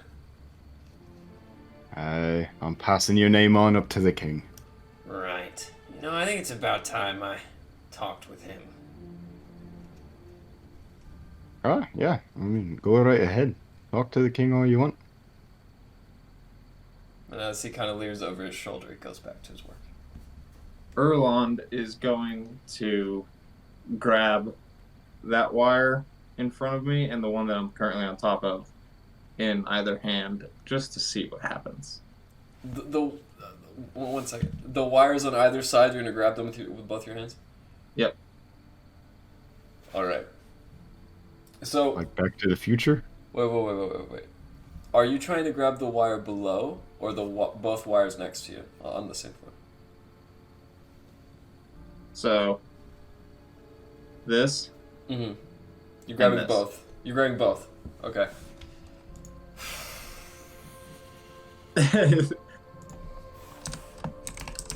I feel like it's some sort of star source, power source, so that's what I'm doing. As you grab the one on the right and the one on your left, roll 3 death saves. You immediately feel this huge exultation of energy as it pulses straight through the wire to the north, in through your body and coursing, locking your feet in place. You are going to take... Does he become another race or something? Undead. You become a turtle. You are unconscious. Awesome. Did you guys see the lights flashing by any chance? Awesome. Hey, has anybody seen Olan? Is this a window here? It is a doorway that just leads right out. So I wouldn't have seen Erlon. That's fine. I'm gonna mosey on. I'm looking for trams. I'm looking for trains. Maybe the tram was through that door. Just never know. And you did see light past there, Erland. As you turn the corner right about that time, Alistair, you hear the boom. And for a second you watch as the motorized manager declines in his posture and then stands erect. The goblin makes his way to the food court and in the rest lounge, and the stalwart guard stands there. Inspector, we require a cleanup duty on all floors.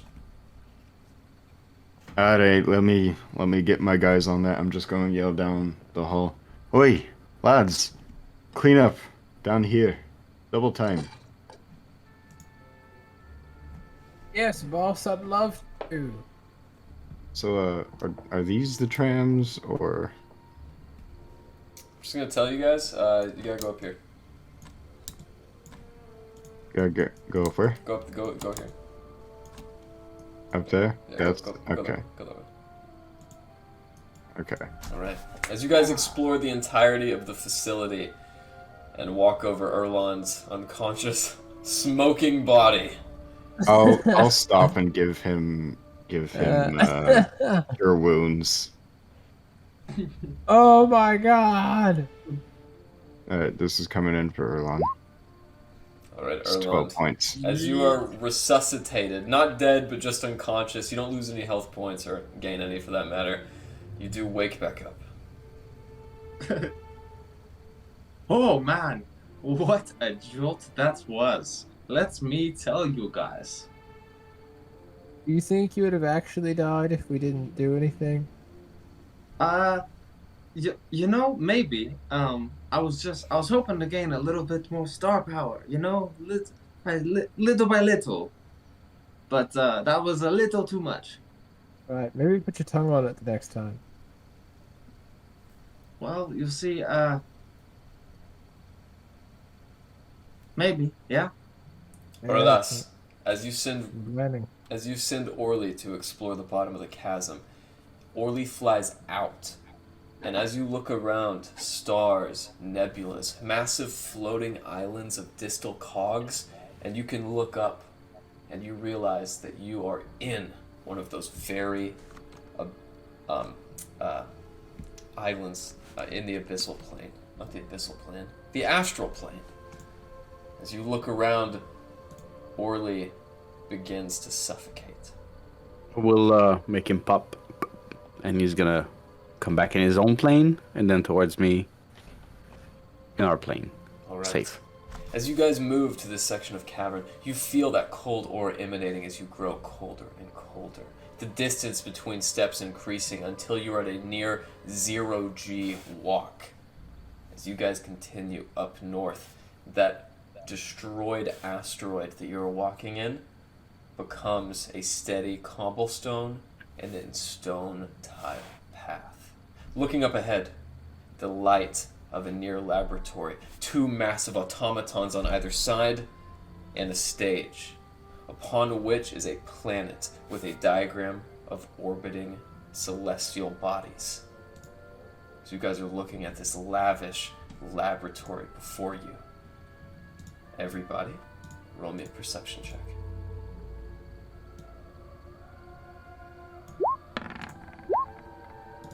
Let's go.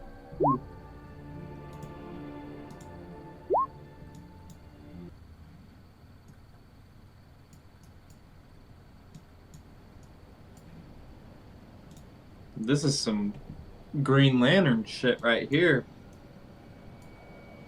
Everybody can put your tokens right here. Oryllas, Larry, Rory, and Erlond. Erlond, you're the first to see it. Behind the goblin that stands on the stage is this floating rime-like nebula, purple and blue, ovulating shapes. You see it. In front of you guys, motor oil is spilled about, and a single small humanoid figure sits on a stage. I was wondering when you'd come. So, you're the no-good doers who set off the alarm, I reckon. All praise the Union. Union for everybody.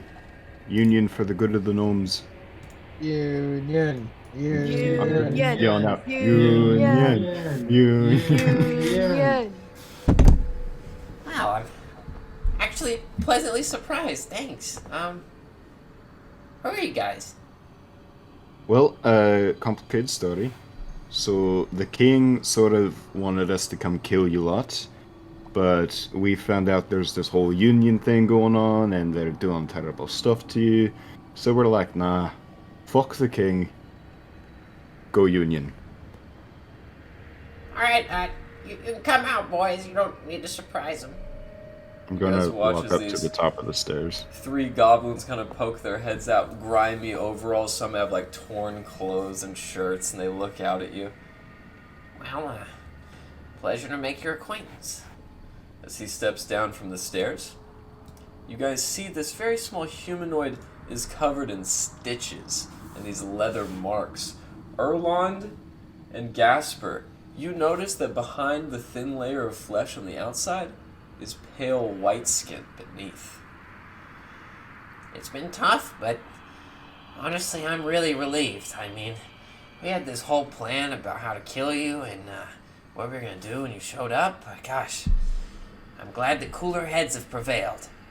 Well, we are here to support and defend and fight for this union. Where are my manners? He approaches you now. I'm a head tinkerer, or at least I was before I stood up for myself. Sibo Sparkbolt. I'm gonna shake his hand with my prosthetic arm. It's a pleasure, Mr. Sparkbolt. Mighty piece of handiwork. Say, have you ever thought of using Axum? It's much stronger than that alloy, and, well, it's a lot lighter, too. I haven't had the pleasure of working with it. I'd be eager to get my hands on some. Yes, yes. He looks over. Tuck my sword into my sleeve as far as I can and reach it out and sort of shake his hand with my new sword on. Nice to meet you, sir. So you guys using the music down here? It's a prank. Music? Oh, I haven't listened to music since I was at the Grease Guzzler. Lay us out a number. Oh well, okay. And I Maybe music makes them lose control. You know, he's not And I very play good. some- He got beat by a fish. And I play some gnomish. I play a rock solid fucking. Stop saying I lost to a fish. Hey, play a to be rock fair, solid- it was a very talented fish. then I And RD Rez reluctantly- has taken many notes. I take out the hat and I get it all ready and I go, Okay. Tips. Wait, No, the fish got you again. do you have a Shut up. 13 is good. dragon with you? Oh, that? Oh, well, I made this. This is Erwin here. Say hi, Erwin. Whoa. Hey, that's some Garrett, fine this number handiwork. goes hard. Thank Rez. As Rez plays the melody that he heard at the Grease Guzzler mixed with the Gnomish song from back at the tavern, he makes his own unique number. Well, I suppose you all didn't come all this way just to say howdy doody. Let me Well, guess, he sent you down here and shut the portal behind you. Yeah. That is exactly what happened. Yeah. Well, the security bots gave me a good eye. Yeah, it's terrible about Foodle Phil and Subbleduck, Gerbin, I Flan. apologize. I didn't know. Please forgive me. Alistair's gonna remove his hat and hold it over his heart and take a moment of silence. It's alright. Didn't realize they had names. Makes it well sad. Curled up in Families a too. blubbering ball on the floor. You know, Sibo, Yes? I'm here on a little bit of business. Outside of the king, outside of the union. You see, I need to get my hands on something. With the intention of keeping it out of the hands of the king. Hold that That's thought. true. Hey, don't get too close to her. She bites. Anyways, you were saying? Thank you. I'm looking at the big ass fish in the tank. Relax, as you draw near, Oh, you're Rez. reminded of something I during am your not that near. studies. Even still, as it floats around in that empty aquarium, transparent rather, something reminds you of your studies at the tabernacle.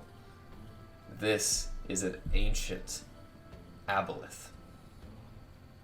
Oh, those can Oh. read minds, correct? My God. Oh, fuck. Fucking aboleth in None the of, none of the rest of you know that. I'm gonna be. Well, I'm gonna Michael Jackson moonwalk it. That's my turn. That's, where the serum comes from. Anyways, what about this special quest of yours? I need to get something so that the king doesn't get his hands on it. He's getting very antsy for it, and so I'm here to beat him to the punch, so to say. I'm looking for something called a Mythalar. Right.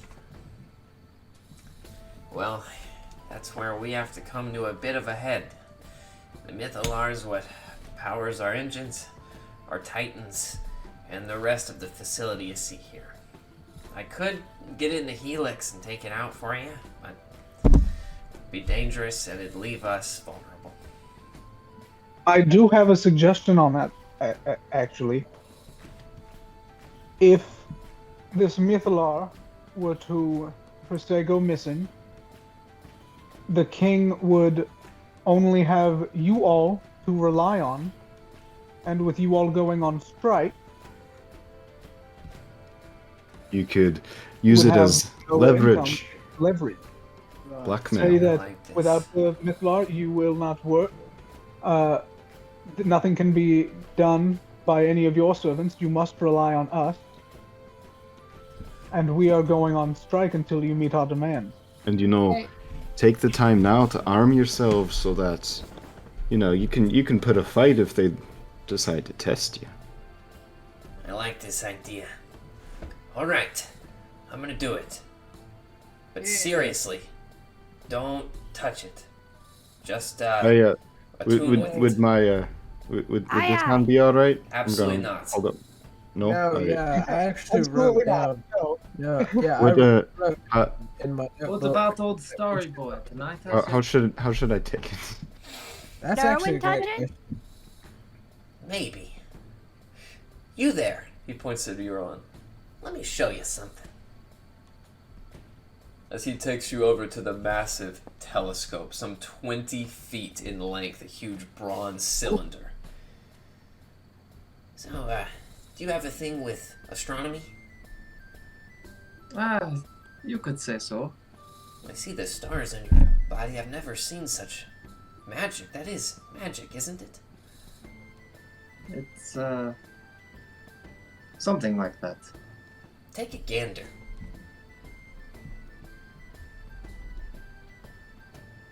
I take a gander. As you look into the two peoples, you see out, pointed at an island shaped like a massive riveted cog. You see small humanoid-sized creatures darting about on the sandy slopes atop it. As you look over, try to make sense of exactly what this is.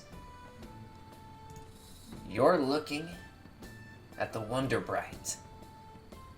This whole facility exists as a way to reach over there. Now, I'll give you guys your Mythalar. However, the only way out is through there.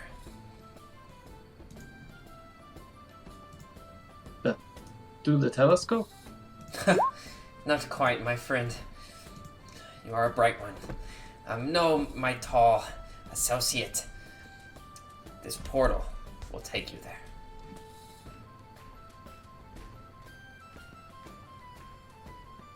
Okay. Once there, you'll meet a friend of mine, the Harbinger of the Tram. He'll take you to your next destination. Okay, so what are your demands?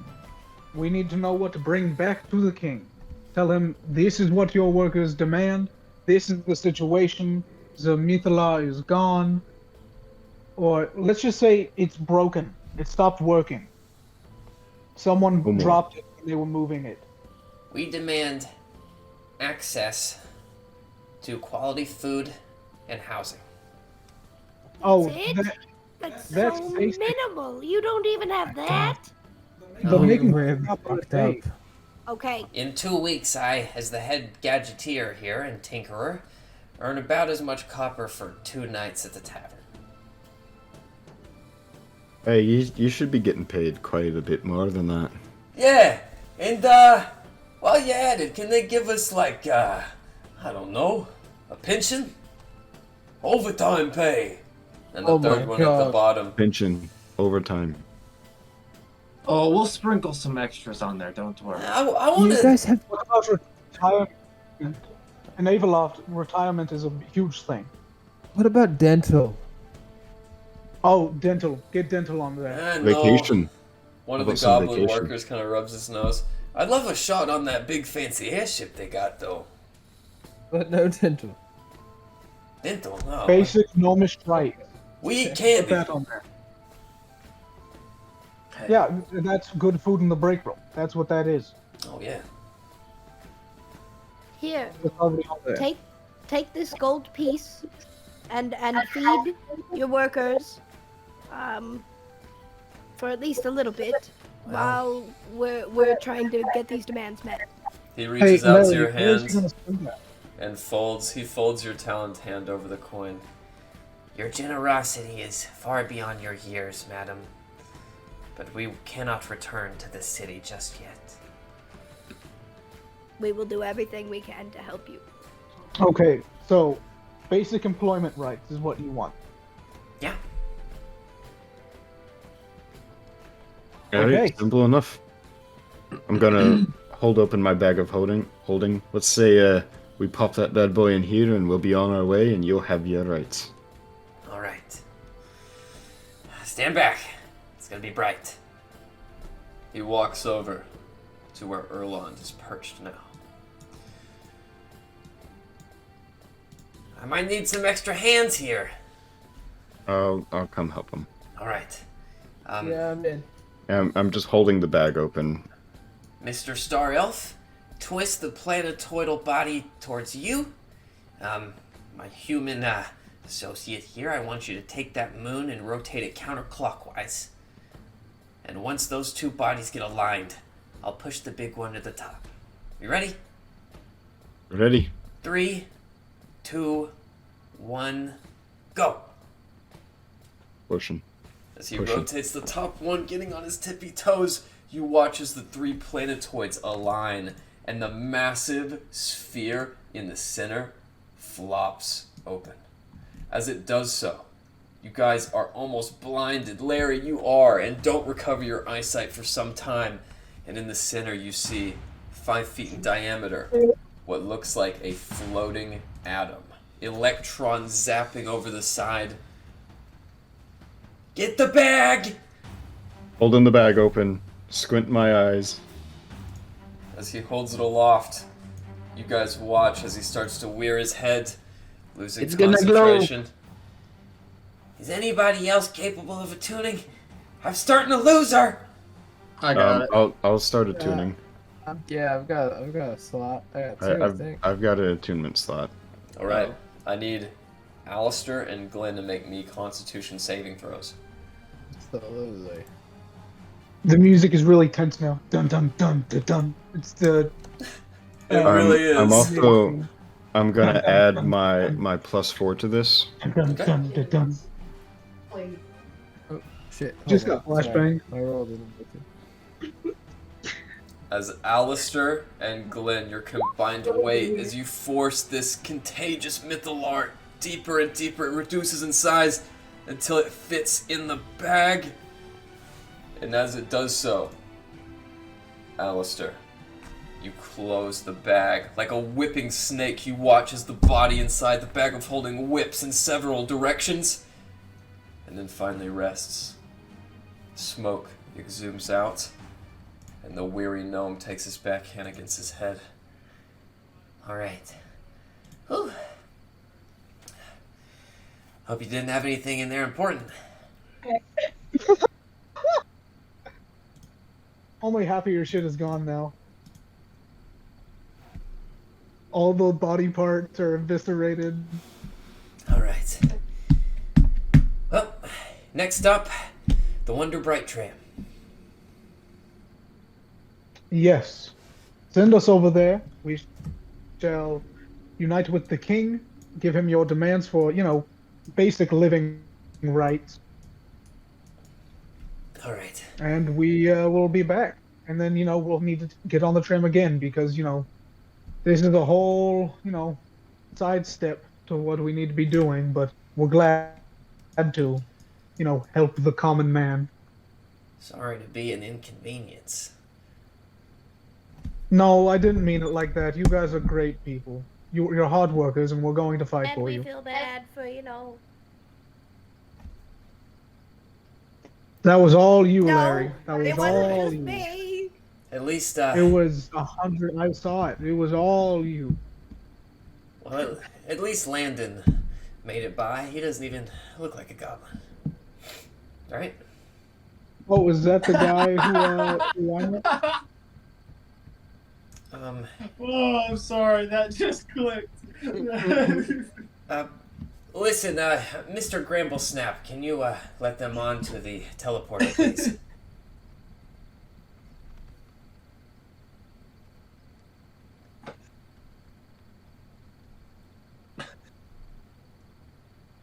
Now, don't be afraid. I sense that you are all Dell dwellers. You may see some creatures on the island of Wonderbright that you may not exactly recognize. Oh, like what? Like a flying bear or something? No, that's relatively run-of-the-mill. Yeah, well, I don't think they're gonna, they're gonna be surprised when, we show up. Hey, Yeah, will they're not gonna hurt us, right? we're star-studded no. group here. No, I programmed Harbinger Prime to be. He's passive. It's just, enjoy your trip. Harbinger Prime. So you say nothing is gonna attack us? Because we No. have a tendency to defend ourselves before they attack. I can tell. Thank you. Preemptive defense is kind of a. It's our motto. We're used to being, attacked. Our motto here at the Sparkbolt Syndicate is all's good in a day's work. Well, you see, Really are good when you people. grow up in the forest, you don't really give a shit. We did too. When Hey you guys, grow, have we gone through when you trauma grow up in a together? loving, wealthy home, you do the same. Right. We've been through a lot together, guys. I'm just now realizing quite how much we've We been don't really through. have time for sentiments. I think we need to get on our way. Okay, well, thank you, Larry. We'll have time in the future. Okay. But Okay. now is Okay. not. I'm sorry. You know what? I'm I love sorry. you, Rez. I'm sorry. We're like family. Now we should probably go. I'm Yes. crying. They Yeah. bigger like husband and wives.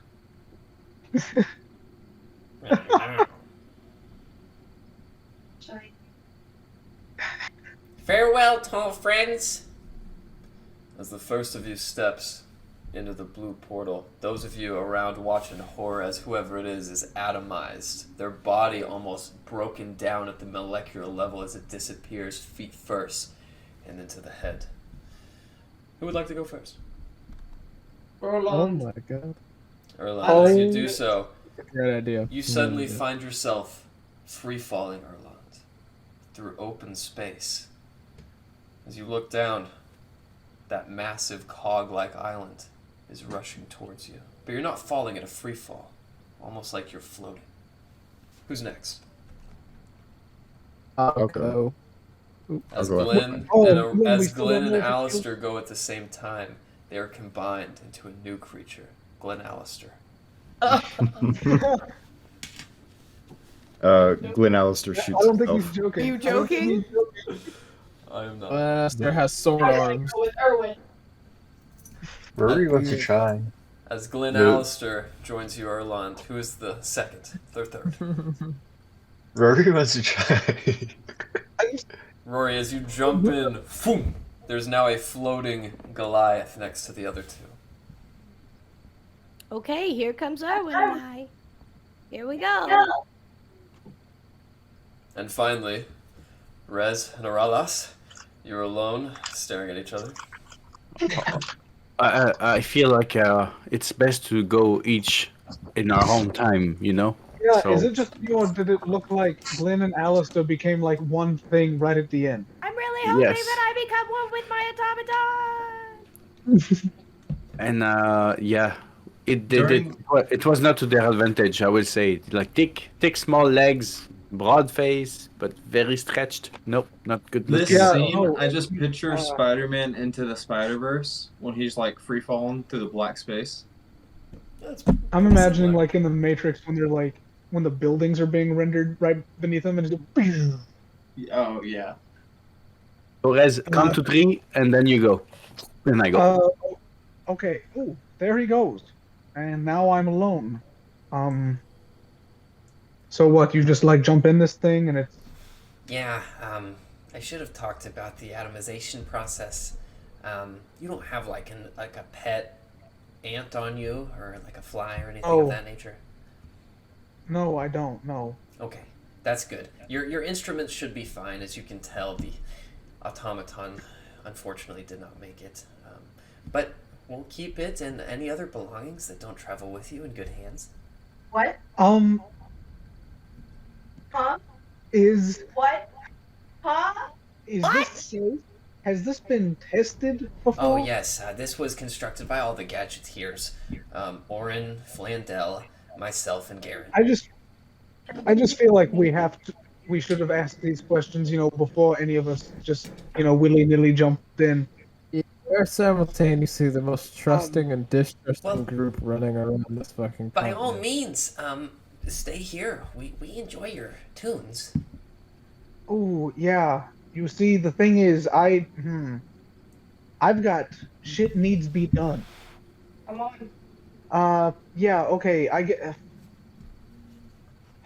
I don't have much of this left. Can you all look away for a second? Sure. I guess. As they look away, I'm just gonna do a line. Some of us And- do that too. this is scary shit. Am I wrong? Have you guys done this? Yeah, many times. And look at you.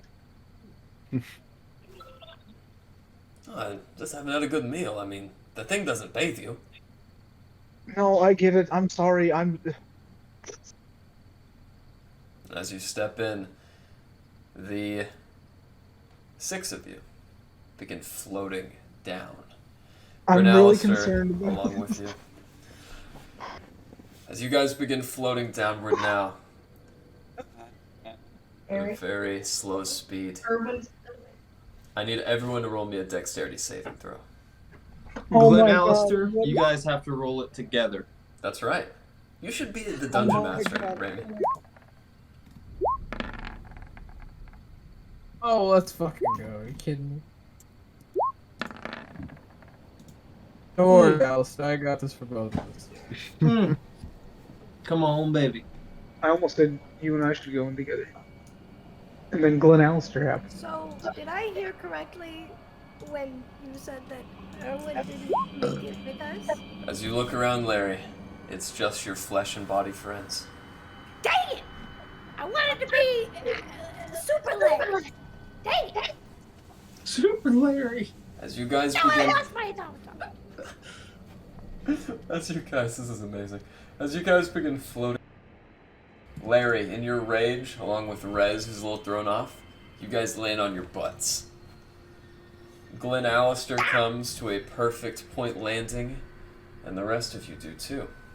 Well, what else? Okay, When you got 4 legs, Glenn you're Alistair gonna look land. like?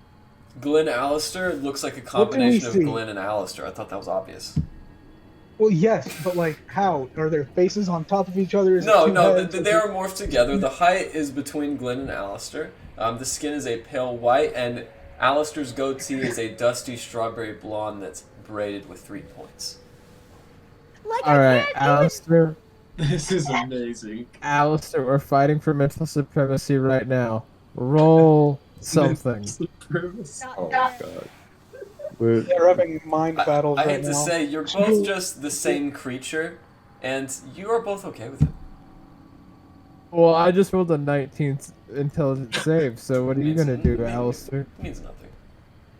What are you gonna do? Go ahead and roll though, Nothing? Alistair, just for Yeah. the fans. There we go. Oh, damn. He said who? He hit you with the Thanos, like, who are you? Should have gone for the head. I don't It's even the know who Glenn you control. are. With It's control the- over Glenn Alistair, I commit suicide. Glenn Alistair is going to move to take his own life by shooting himself at the horde that he has become. That's the Glenn personality recedes Are we- further into no, the crevices not of a about- combined As you brain. guys sit No. there for a while, you realize that you were never. You guys realize that you were never floating down, because now that you're resting on this platform, the stars look like they're falling away. As the cog continues up, those of you aware see above you, there's 1,000,000 different cog pieces that make up the golden sky. After 3 hours, the cog you're on fits with a massive chunk. All around you is a grid of hexagonal cogs interworking in perfect unity. And 2 creatures come to stand. Erlond, you are aware that you're in the astral plane. Yes. 2 small dodecahedrons with legs and arms stand stalwart. A hatch opens on one, and what looks like a brass vase, a voluptuous body with handles to the side, extends atop. The next produces a small orange cap, which fits in the vase perfectly. Spinning around, a face is revealed. Arms break out through the vase, legs extend forward, and in front of you, you all see a bronze warforged with green eyes. Greetings. I am Harbinger Prime. It is ever so wonderful to make your acquaintance.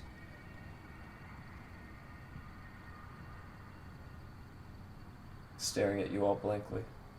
Ahoy there. Yes, we're just looking to get back to the what's it? The Dalelands. Ah, yes. Well, you have made it to the Wonderbright Tram after all. Mortals such as you surpass these lands very often. With a wave of his hand, you guys see an impossibly thin blue line of arcana breaks the horizon. A massive, rectangular-shaped prism opens on one side that is mirroring the universe you are in. So, what shall it be? The shimmering citadel of Dunbat, or the Galorian core in Dungloras?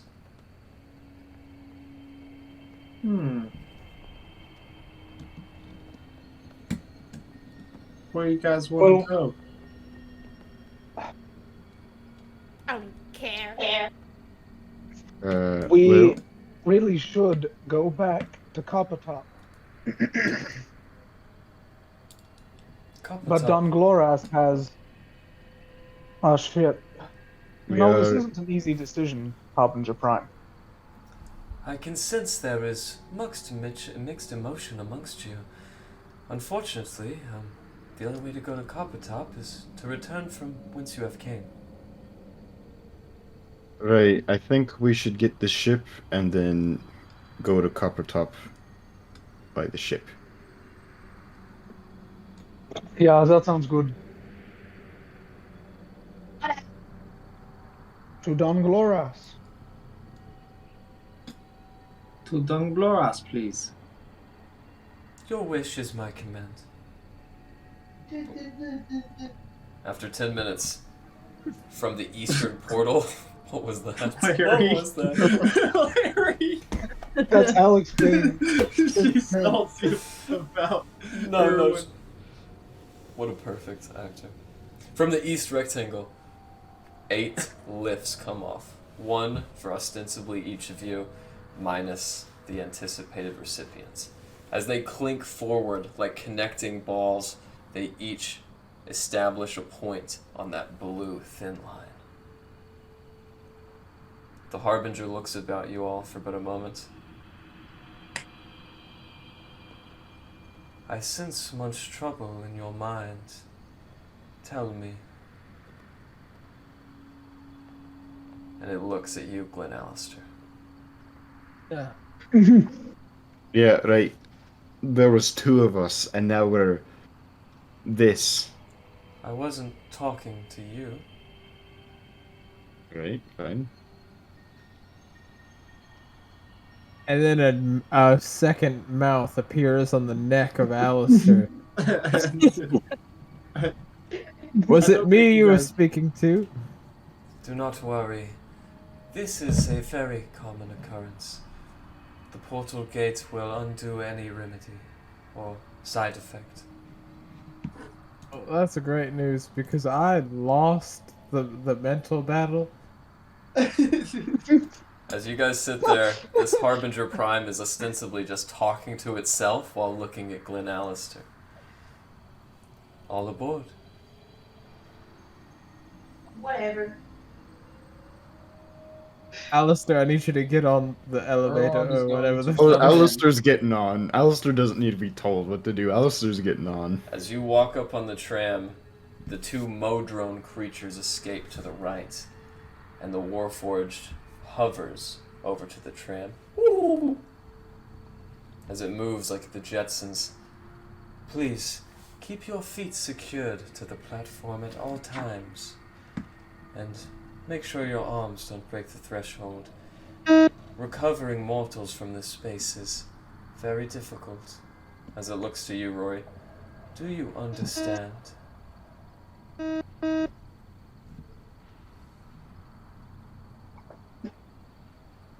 Rory guess understand. Good, I'm having difficulty reading your thoughts. As it backs away and puts its arms behind its back, Harbinger Prime gives you a slight nod, and the tram, at lightning speed, rushes to the west. In front of you all now is a thin portal gate Behind it, you see dark rock and a tram depot. As you guys break through that space, rushing air proliferating your orifices. Imagine like when you step into Walmart on a hot day, that cool blast of air condition, except warm light. And as it spreads through you all, Glenn, you are separated from Alistair in this gloopy biological separation of matter as you plop to his side. Right, let's never do that again. Ever.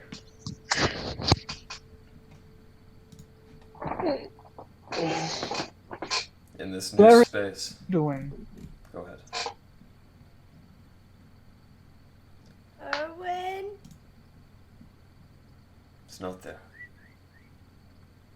That's how I'm doing. As Larry whistles, your eyes adjust to this new space. Bright, warm light, and a distant sound of tinkering fills you. As you guys look about, you are deep underground in this tram-like depot, surrounded by cascading moats of lava that dip from the top and down beneath the tram. Dwarvish workers are spent repairing your arrival. Hey, welcome to Dungloris. Oh, thank you. Very nice to be here. We're looking for a ship. Hey, there's quite a few of them. I got to be honest though, you aren't the patrons I was expecting. Where are the little guys with the kettle helmets? Oh, they're on strike at the moment. It's a whole situation. Oh, strike, huh? Yeah, but they sent us. I see. We're here to pick it up, and Hey, it's a quick whole thing. question. Actually, this is probably wild. Actually, you know what? Never mind. I'll wait until a more opportune time to ask. Carry on. Understood. Well, if you need me, I'm Tram Master Hemley, and I'll be here if you have any questions. Yes, where do we go to pick up a ship? Well, outside of the Seven Ways here, you just walk up through Grey Vault Square into the West Levee. You should spot a Wharf Master. He does all requisitioning and foreign trades. Oh, okay. Thank you very much. And who Okay, might your shipmaster be? The one you're purchasing it from or whatever? Oh, let me check my letter. And I dig through my bag, find the letter that Arnholt sent. The name Nalvorin, written in calligraphy of purple ink. Nalvorid? Yes. We're looking for a Nalvorid. Oh, good luck, lad. Okay. Let's go get a ship. I'll ask since you opened it up. Can I buy a fishing rod here? Of course, sir. How much does a fishing rod cost? Expensive one could run you up to 10 gold pence, but with no glakery afoot, hopefully you can get one for about 2 silver doubloons. Perfect. Can you point me to where I need to go for such a thing? Well, you know, the Wharf Master's got his pick of the litter, but if you walk over the bridge that separates the core from Tinkering Town, where you are now, you'll be able to find a small vendor on the other side of the Seven Ways. He owns an establishment called the Sweat Lodge. And he would have it. Right. He's owned by 2 twins. Their names are Leith and Bjorn. Perfect. Appreciate the direction. Of course. Alistair, I'm sorry that we were once a singular entity. I wish to never do it again. Same, since apparently you're much smarter than I am. It comes with the trade. I was abducted by aliens, and so you learn a couple things. I was abducted by boats. I could have All right then. Yeah. been mad. As you guys step off the tram locks in place magnetically, and a small aura forms around it. Beyond the Tinkerers stand 2 guards, stationed at the octagonal entrance to this small tinkering town. Outside, right now, you guys see cogs that transfix on the entrance, and a thin portal-like veil separates the depot you're in from the 7 ways outside.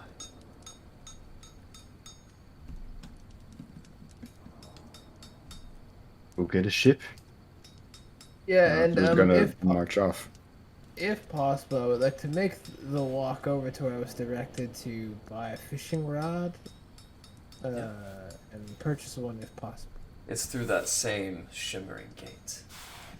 As you step through that shimmering gate, you realize that low thudding that you heard is coming from the center of that bridge, where all that lava cascades down 3 floors of the hexagonal walls that encompass this underground city. You guys see the moat of lava at the very bottom, atop which is a taller than average dwarf. As he hammers a massive anvil, you see his rippling muscles and his long gray beard that hangs beneath his foot.